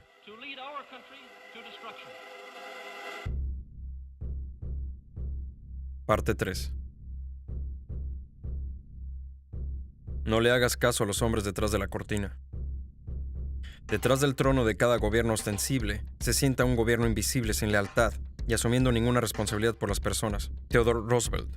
La verdadera amenaza de nuestra república es el gobierno invisible, la pequeña camarilla de poderosos banqueros internacionales que dirige el gobierno de los Estados Unidos para realizar sus propios fines egoístas. John F. Keyland. La verdad es que un elemento financiero es dueño del gobierno desde los días de Andrew Jackson. Franklin D. Roosevelt. En 1975 comenzó la Guerra de Independencia de los Estados Unidos. Fue cuando las colonias americanas buscaron liberarse de Inglaterra y de su monarquía opresiva, aunque hubo muchas razones por la revolución. Una en particular sobresale como la causa primordial. El rey George III de Inglaterra prohibió la moneda sin interés, independientemente que las colonias estaban produciendo y usando, forzándolos a pedir dinero del Banco Central inglés con interés, inmediatamente poniendo a las colonias en deuda. Y como luego escribió Benjamin Franklin, la negativa del rey George III de permitir a las colonias operar un sistema monetario honesto que liberaría al hombre ordinario de las palancas de los manipuladores de dinero fue probablemente la causa primordial de la revolución. En 1983, América ganó su independencia de Inglaterra. Sin embargo, su batalla en contra del concepto de Banco Central y de los hombres corruptos y llenos de avaricia había apenas comenzado. ¿Qué es un banco central? Un banco central es una institución que produce la moneda de una nación entera.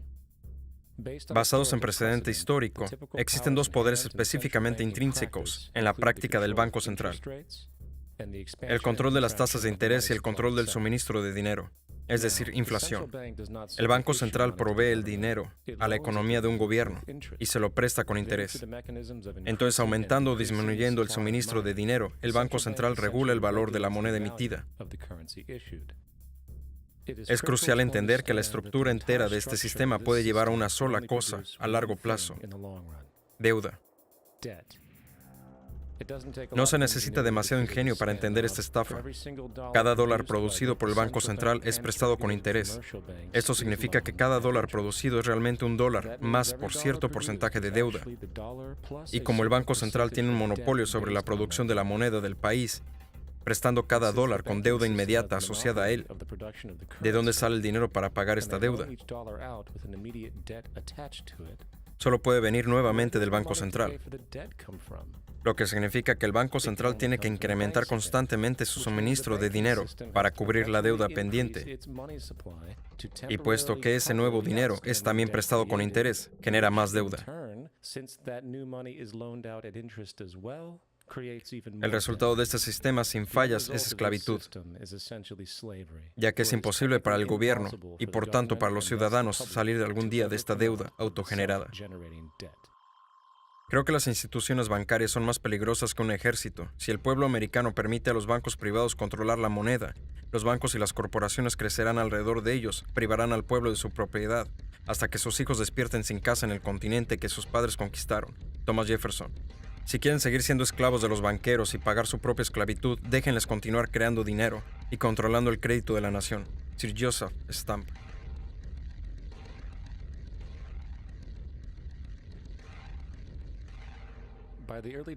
A principios del siglo XX, los Estados Unidos ya habían implementado y eliminado algunos sistemas de banco central, que fueron estafando a través de crueles intereses bancarios.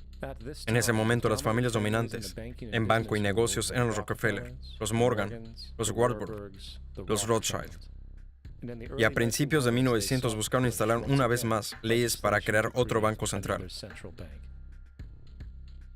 Sin embargo, sabían que el gobierno y el público desconfiaban de tal institución.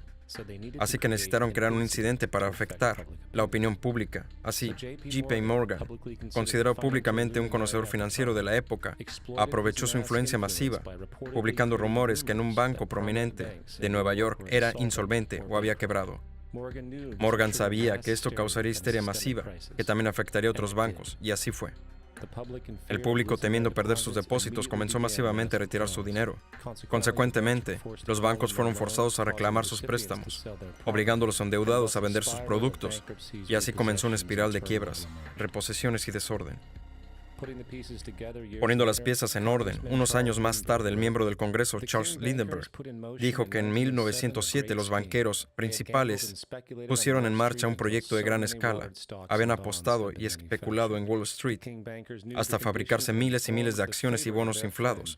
Los banqueros conocían la situación y avisaron a sus amigos de lo que estaba por venir.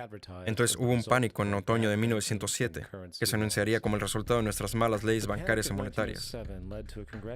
El pánico de 1907 tuvo una investigación parlamentaria dirigida por el senador Nelson Aldrich, quien tenía lazos íntimos con los carteles bancarios y luego formó parte de la familia Rockefeller por casamiento. La comisión dirigida por Aldrich aconsejó que debería implementarse un banco central para evitar que un pánico como el de 1907 volviera a suceder.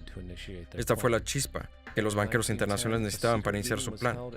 En 1910 hubo una reunión secreta en la propiedad de J.P. Morgan en Jekyll Island, en las costas de Georgia. Fue ahí donde se escribió la ley del Banco Central llamada Acta de Reserva Federal. Esta legislación fue escrita por banqueros, no legisladores. Esta reunión fue tan secreta, tan oculta al conocimiento del gobierno o el público, que las 10 personas que formaron parte camuflajaron sus nombres cuando salieron de la isla. Después que esta ley fue elaborada, fue entregada a su figura política, el senador Nelson Aldrich, para introducirla en el Congreso. Y en 1913, con fuerte patrocinio político de parte de los banqueros, Woodrow Wilson fue presidente, habiendo ya aceptado firmar la Ley de Reserva Federal a cambio de apoyo en su campaña. Y 2 días antes de Navidad, cuando la mayor parte del Congreso estaba en casa con sus familias, la Ley de Reserva Federal se aprobó. Wilson, a su vez, lo hizo ley. La noche antes de aprobar el proyecto de ley, miembro del Congreso Charles Lindbergh declaró: "Esta ley establece el fondo fiduciario más grande del mundo. Una vez aprobada la ley por el presidente, el gobierno invisible de los banqueros será legalizado".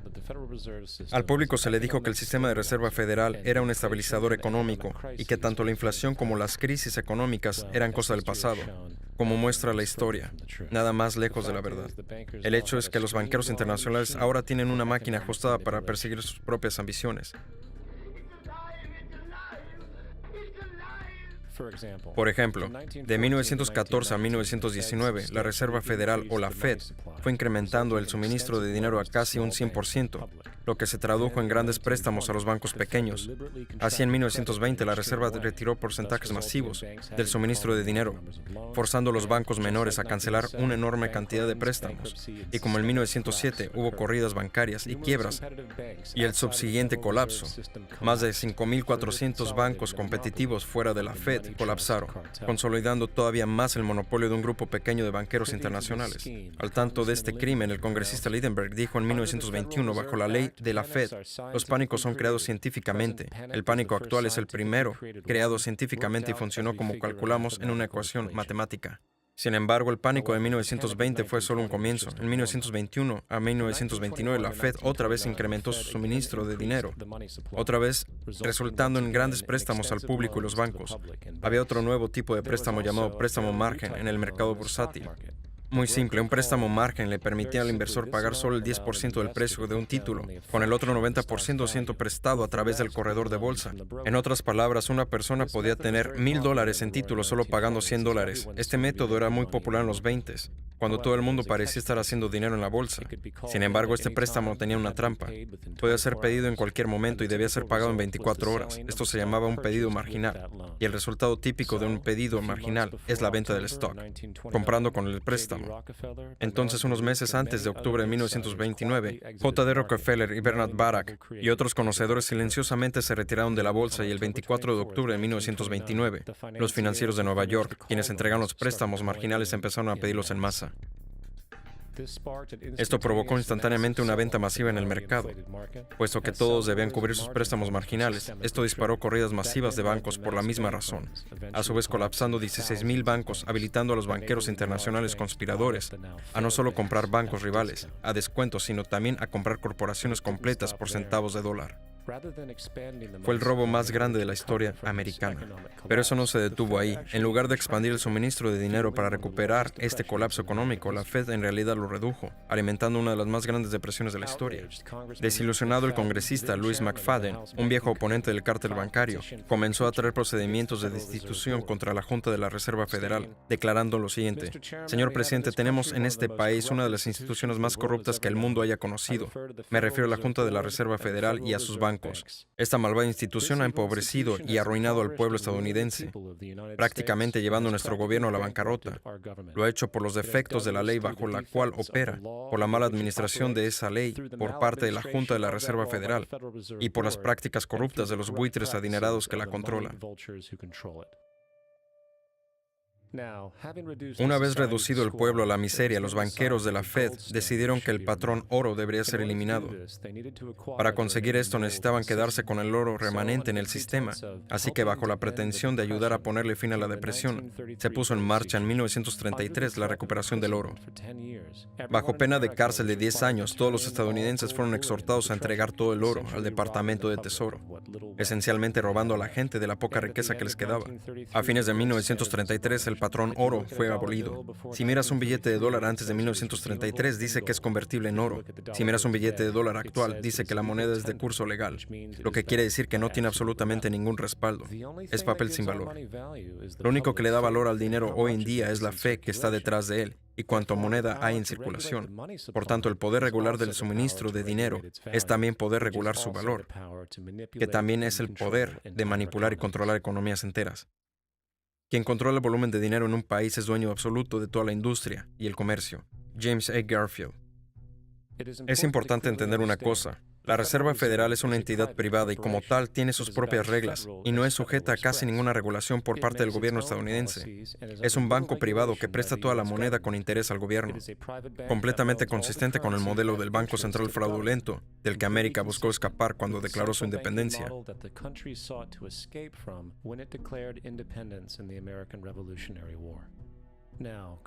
Volviendo a 1913, la ley de la Reserva Federal no fue la única ley anticonstitucional que llegó al Congreso. Junto con él vino el impuesto federal sobre la renta. Primero, hay que destacar que ese impuesto es completamente anticonstitucional, ya que es un impuesto directo, no igualitario, y el número requerido de estados para ratificar la enmienda nunca fue alcanzado, lo que ha sido citado incluso en corte en casos de hoy día. Si se examinara la 16ª enmienda cuidadosamente, se encontraría que un número suficiente de estados nunca ratificaron. James C. Fox. Luego, aproximadamente el 25% del ingreso promedio de un trabajador se le quita a través de este impuesto. Eso significa que trabajas 3 meses del año para cumplir con esta obligación impositiva. Y adivina dónde va el dinero. Va para pagar el interés de la moneda producida por el fraudulento Banco de la Reserva Federal, un sistema que no debería tener derecho a existir. El dinero que haces trabajando 3 meses del año va literalmente a los bolsillos de los banqueros internacionales, dueños del banco privado de la Reserva Federal. Y por último, aún con la afirmación fraudulenta del gobierno sobre la legalidad del impuesto sobre la renta, no hay literalmente ninguna ley en existencia que te obligue a pagar este impuesto.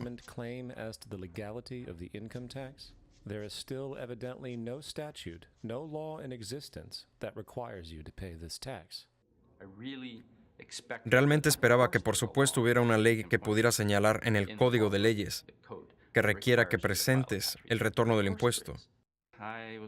Estuve en un punto donde no pude encontrar la ley que claramente haga una persona culpable, así que no tuve más remedio que renunciar.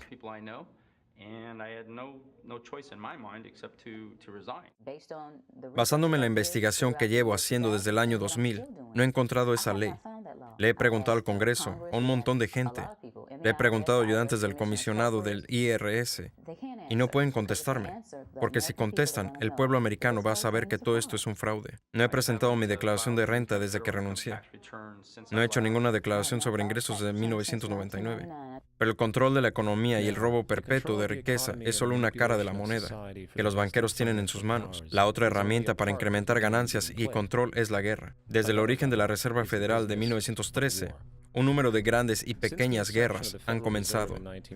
Las 3 más profundas fueron la Primera Guerra Mundial, la Segunda Guerra Mundial y la Guerra de Vietnam. La Primera Guerra Mundial en 1914. Las guerras europeas empezaron centradas alrededor de Inglaterra y Alemania. El pueblo estadounidense no quería tener nada que ver con la guerra y el presidente Wilson públicamente declaró neutralidad. Sin embargo, bajo la superficie, la administración buscaba alguna excusa para poder entrar en la guerra. Es importante entender que la cosa más lucrativa que puede ocurrirles a los banqueros internacionales es la guerra, ya que obliga a un país a pedir aún más dinero del Banco de la Reserva Federal con interés, por no hablar de las ganancias generadas por el financiamiento de la industria bélica. En las palabras del congresista Smedley D. Butler, la guerra es un fraude, siempre lo ha sido. Es posiblemente el más antiguo de todos, el más rentable y seguramente el más vicioso.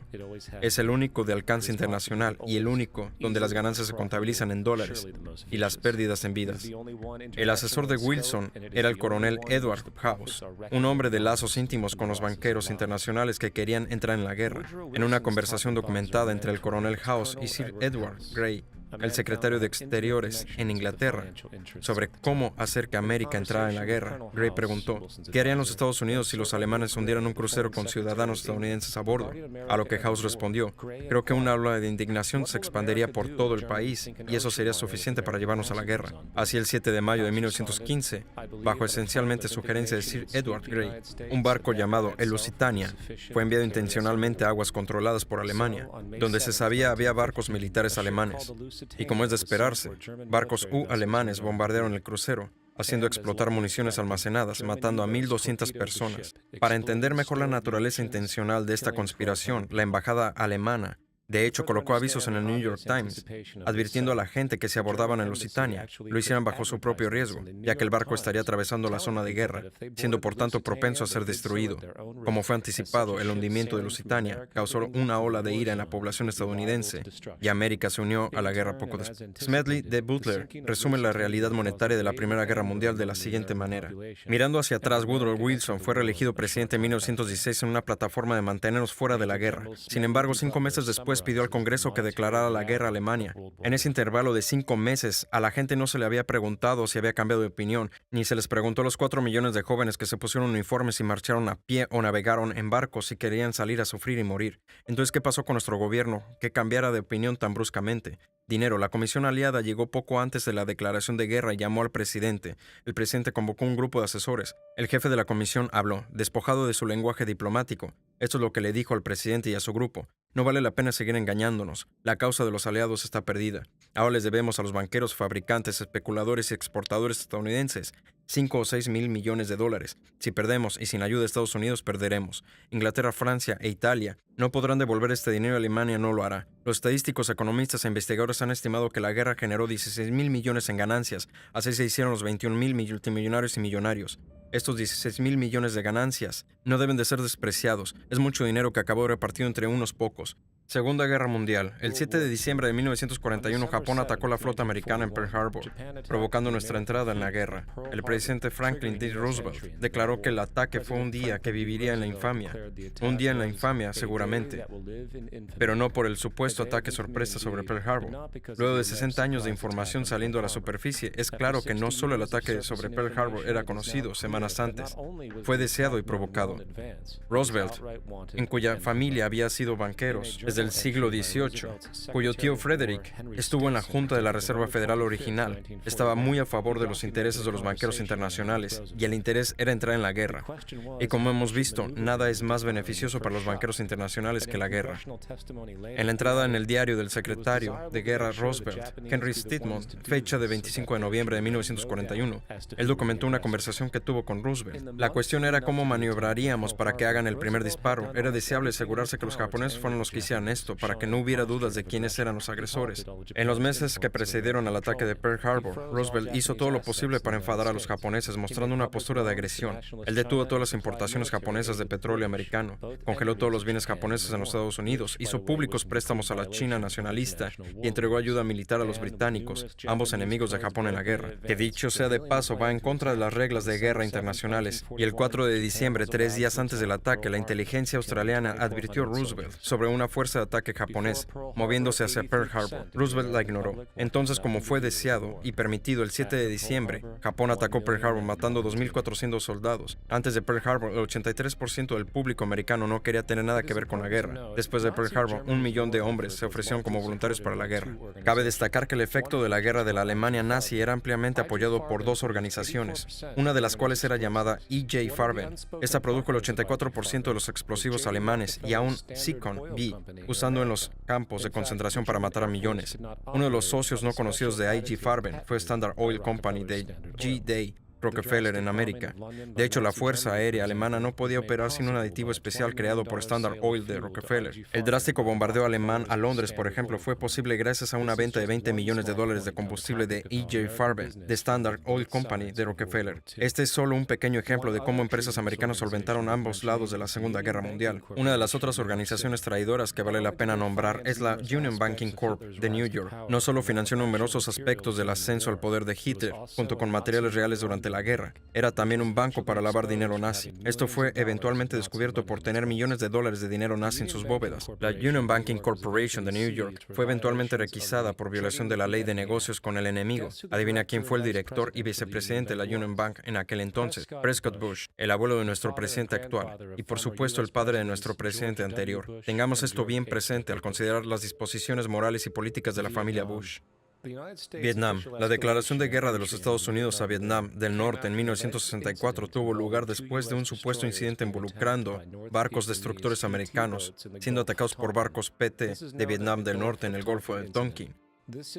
Esto fue conocido como el incidente del Golfo de Tonkin. Esta única situación fue el pretexto para el despliegue masivo de tropas y guerra completa.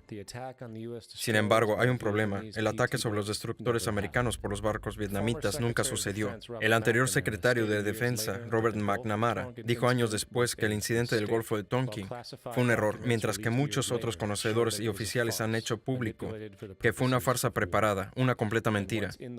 Una vez más, una guerra. Era como siempre. En octubre de 1966, el presidente Lyndon Johnson levantó restricciones comerciales en el bloque soviético, a sabiendas que los rusos suministraban hasta el 80% de provisiones de guerra a Vietnam. A continuación, los Rockefeller financiaron fábricas en la Unión Soviética, que los rusos usaban para fabricar armas y enviarlas a Vietnam del Norte. Sin embargo, la financiación de ambos lados del conflicto era solo una carta de la moneda.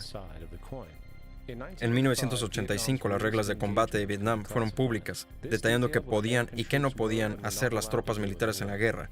Incluían cosas absurdas como que los sistemas de misiles contra aviones no podrían ser bombardeados hasta que se confirmara que fueran completamente funcionales. No se podría perseguir a ningún enemigo una vez que cruzara la frontera de Laos o Camboya. Y lo más revelador de todo, los blancos estratégicos más críticos no pueden ser atacados a menos que el ataque fuera iniciado por oficiales de alto rango. A partir de estas ridículas limitaciones impuestas, Vietnam del Norte fue informado sobre las restricciones y así pudo crear estrategias enteras sobre las limitaciones de las fuerzas americanas. Por eso la guerra duró tanto tiempo y el significado es el siguiente. La guerra de Vietnam nunca pretendió ser ganada, solo sostenida. Esa misma guerra, ya concebida como ánimo de lucro, acabó con 58,000 estadounidenses y 3 millones de vietnamitas muertos. Entonces, ¿en qué punto estamos ahora? El 11 de septiembre fue el inicio de lo que es ahora una agenda hegemónica que abre paso a una guerra global constante. Fue un pretexto de guerra orquestado, igual que lo fueron el hundimiento de Lusitania, la provocación de Pearl Harbor o la mentira del Golfo de Tonkin. De hecho, si el 11 de septiembre no fuera un pretexto de guerra, sería una excepción a la regla.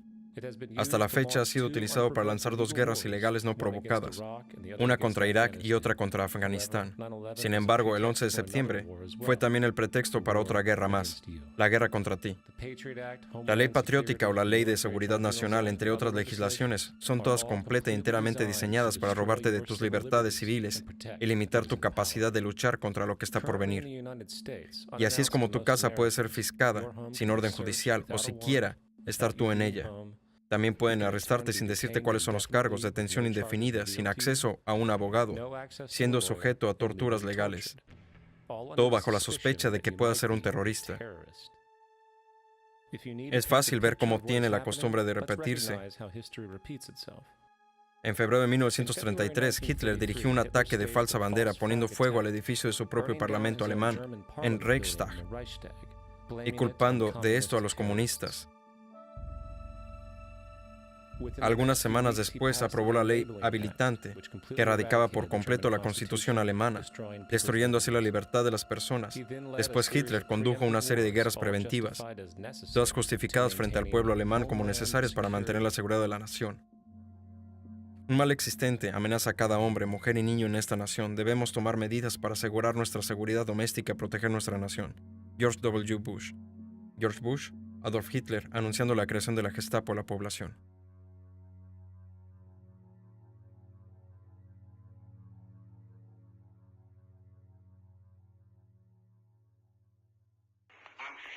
En cuanto al comunismo y sus organizaciones, no deberían obstaculizar las cuestiones.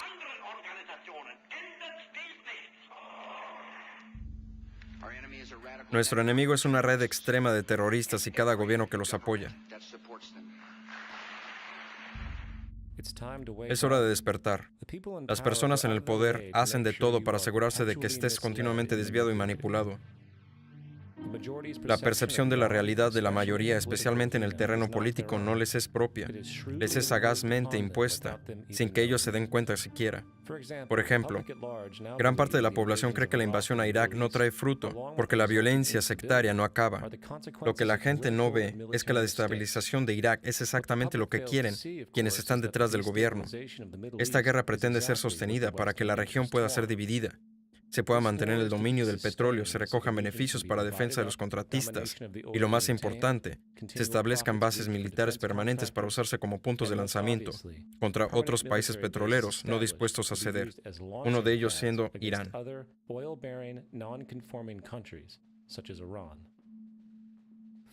Para ver que la guerra civil y la desestabilización es puramente intencional, miremos un caso de 2005, cuando 2 comandos ingleses fueron detenidos por la policía iraquí tras conducir, vestidos de árabes, un vehículo del que disparaban a civiles. Una vez en la cárcel en Basra, el ejército británico pidió que a ambos hombres se les retiraran los cargos. Cuando el gobierno de Basra se negó, tanques ingleses irrumpieron, literalmente sacaron fuera a los 2 hombres de la prisión de Basra. Si quieres dejar una zona hecha pedazos, ¿cómo lo haces? Hay 2 maneras. Puedes ir y bombardearla, pero eso no es muy eficiente. Mejor es intentar que la gente que vive en la zona se mate entre sí y destruya sus propias tierras, sus propias granjas, y es lo que se ha conseguido en esa zona. La manera de deshacerse de un oponente es hacerle destruirse a sí mismo, dividiendo sus rangos entre sí.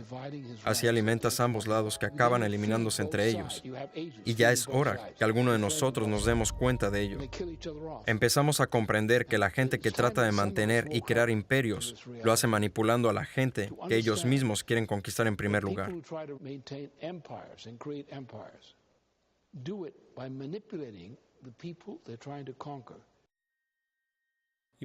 Te estarás preguntando por qué la cultura entera está saturada de medios de entretenimiento por todos lados, mientras que el sistema educativo sigue en su asombrosa decadencia desde que el gobierno decidió hacerse cargo de los subsidios al sistema de educación pública.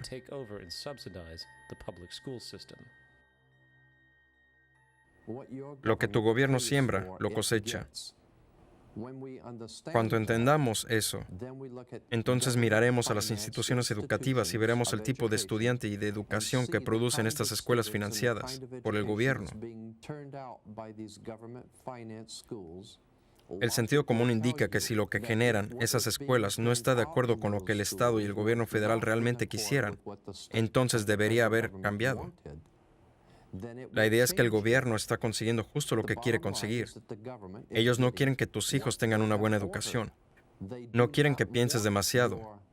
Es por eso que nuestro país y nuestro mundo se volvió tan prolífero con entretenimiento, medios de comunicación masivos, parques temáticos, drogas, alcohol y todo tipo de distracciones, con el único fin de mantener la mente humana ocupada durante todo el tiempo, para no meter palos en las ruedas de la gente importante por pensar demasiado. And every kind of entertainment to keep the human mind entertained so that you don't get in the way of important people by doing too much thinking. Mejor despierta y entiende que hay gente que está manejando tu vida y tú ni te das cuenta. En un buen jardín nos hemos metido, porque vosotros y millones de personas como vosotros me están escuchando ahora mismo, porque menos del 3% de vosotros lee libros, porque menos del 15% lee diarios, porque la única verdad que conocéis es la que os llega a través de este tubo. Ahora mismo hay una generación entera de personas que nunca conocieron nada que no haya salido por este tubo. Este tubo es evangelio, la última revelación. Este tubo puede hacer o nacer o derrumbar a los presidentes, papas, ministros.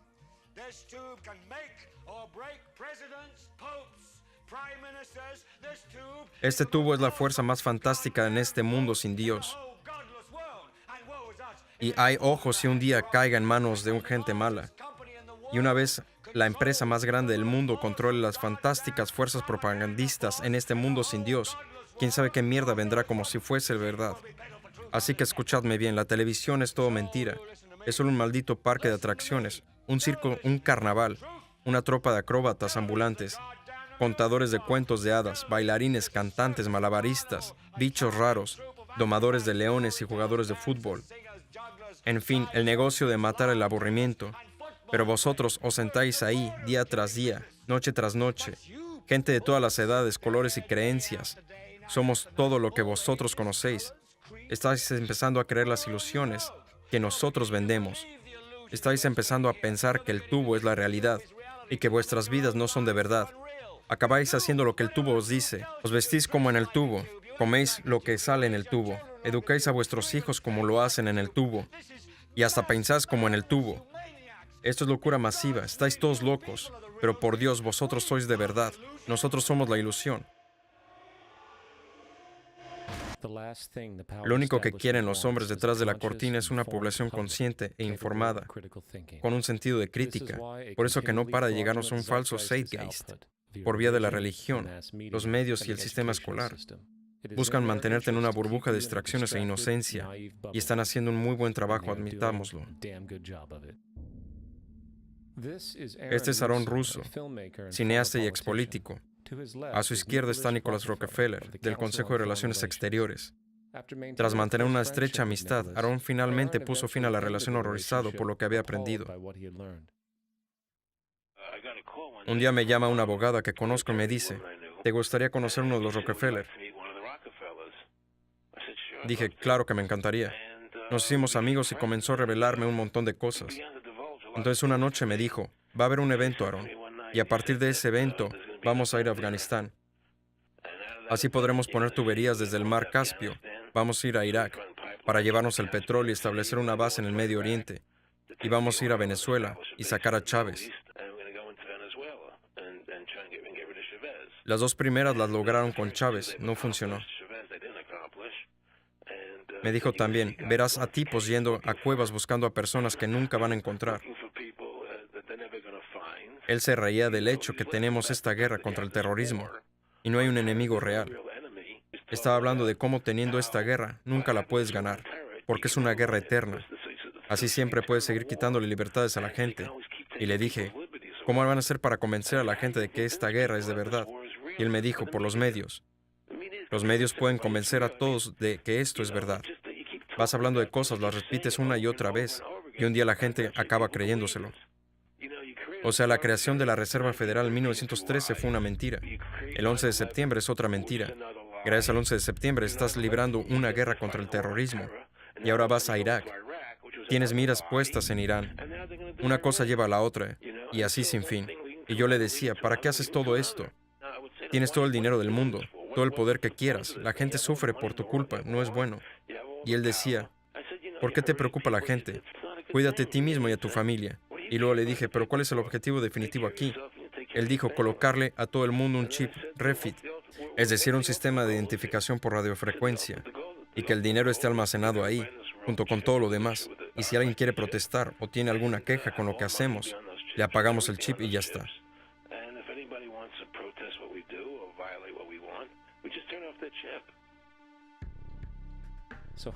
¿Hasta dónde llegará la conquista del poder? ¿Hasta dónde llegarán los que tienen el poder? ¿Hasta dónde llegarán los que tienen el control para mantener y preservar su posición? Tenemos con nosotros una familia de Florida, que son realmente pioneros en un nuevo mundo valiente. Se han ofrecido para ser los primeros voluntarios en ser implementados con un dispositivo de identificación en sus cuerpos. Después del 11 de septiembre estaba muy preocupada por la seguridad de mi familia. No me importaría tener algo que me identificara implantado en el brazo de una manera permanente. George Orwell, en su famoso y posiblemente profético libro 1984, declara, el poder no es un medio, es un fin. El objeto de la persecución es la persecución. El objeto de la tortura es la tortura. El objeto del poder es el poder.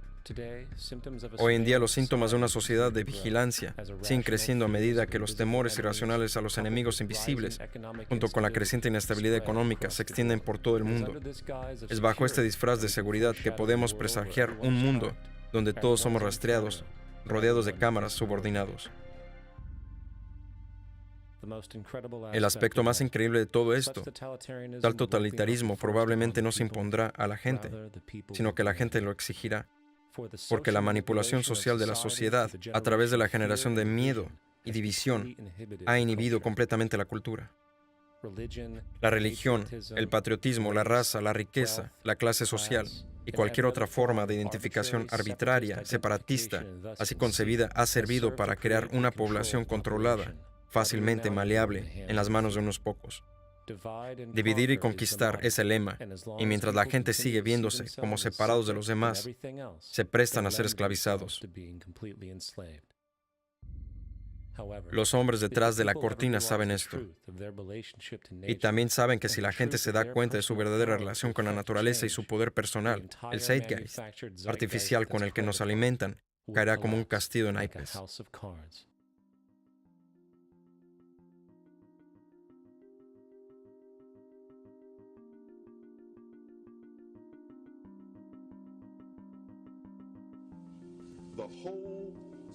Todo el sistema en el que vivimos nos enseña que no tenemos poder, que somos débiles, que la sociedad es mala y está llena de crímenes y demás.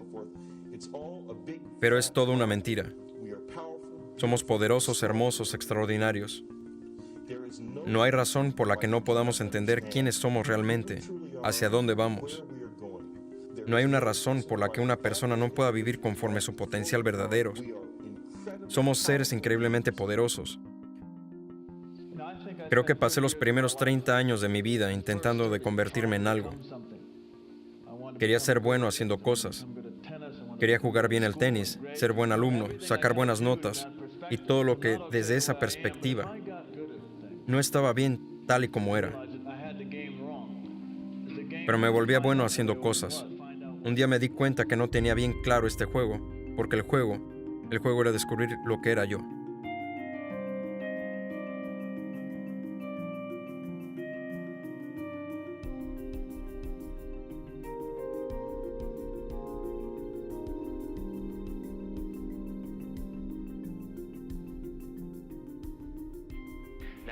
En nuestra cultura hemos sido entrenados para resaltar las diferencias individuales.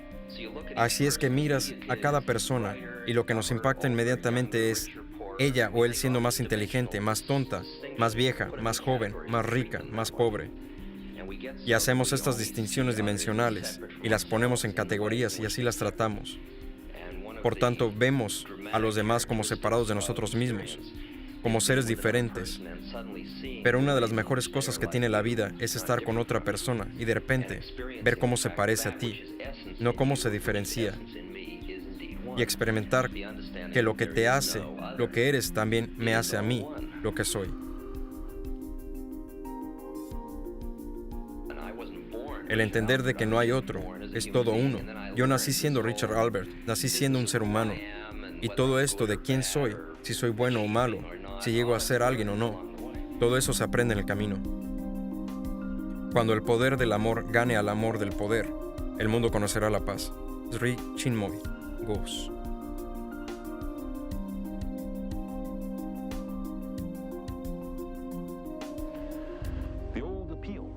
Los viejos intereses, desde el chauvinismo racial, sexual y religioso, hasta el nacionalista rabioso, están dejando de funcionar. Una nueva conciencia se está desarrollando que ve la Tierra como un solo organismo y reconoce que un organismo en guerra consigo mismo está condenado.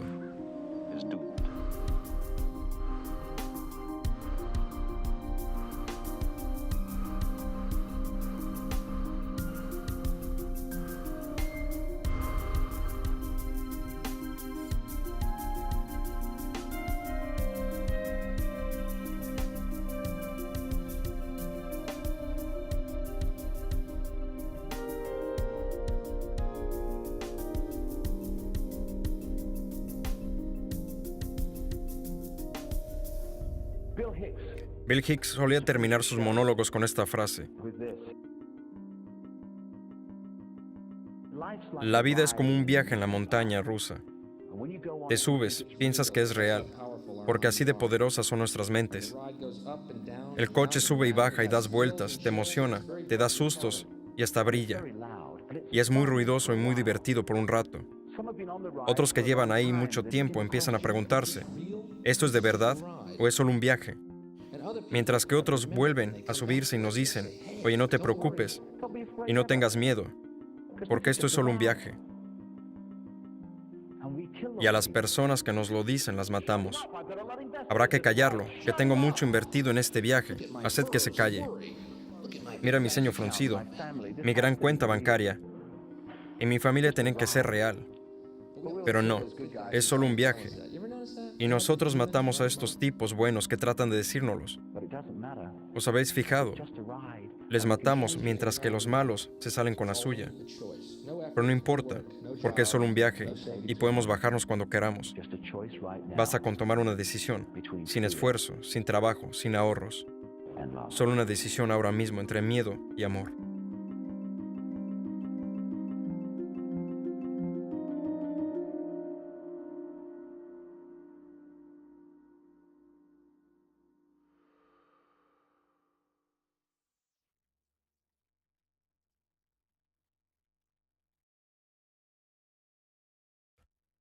La revolución es ahora.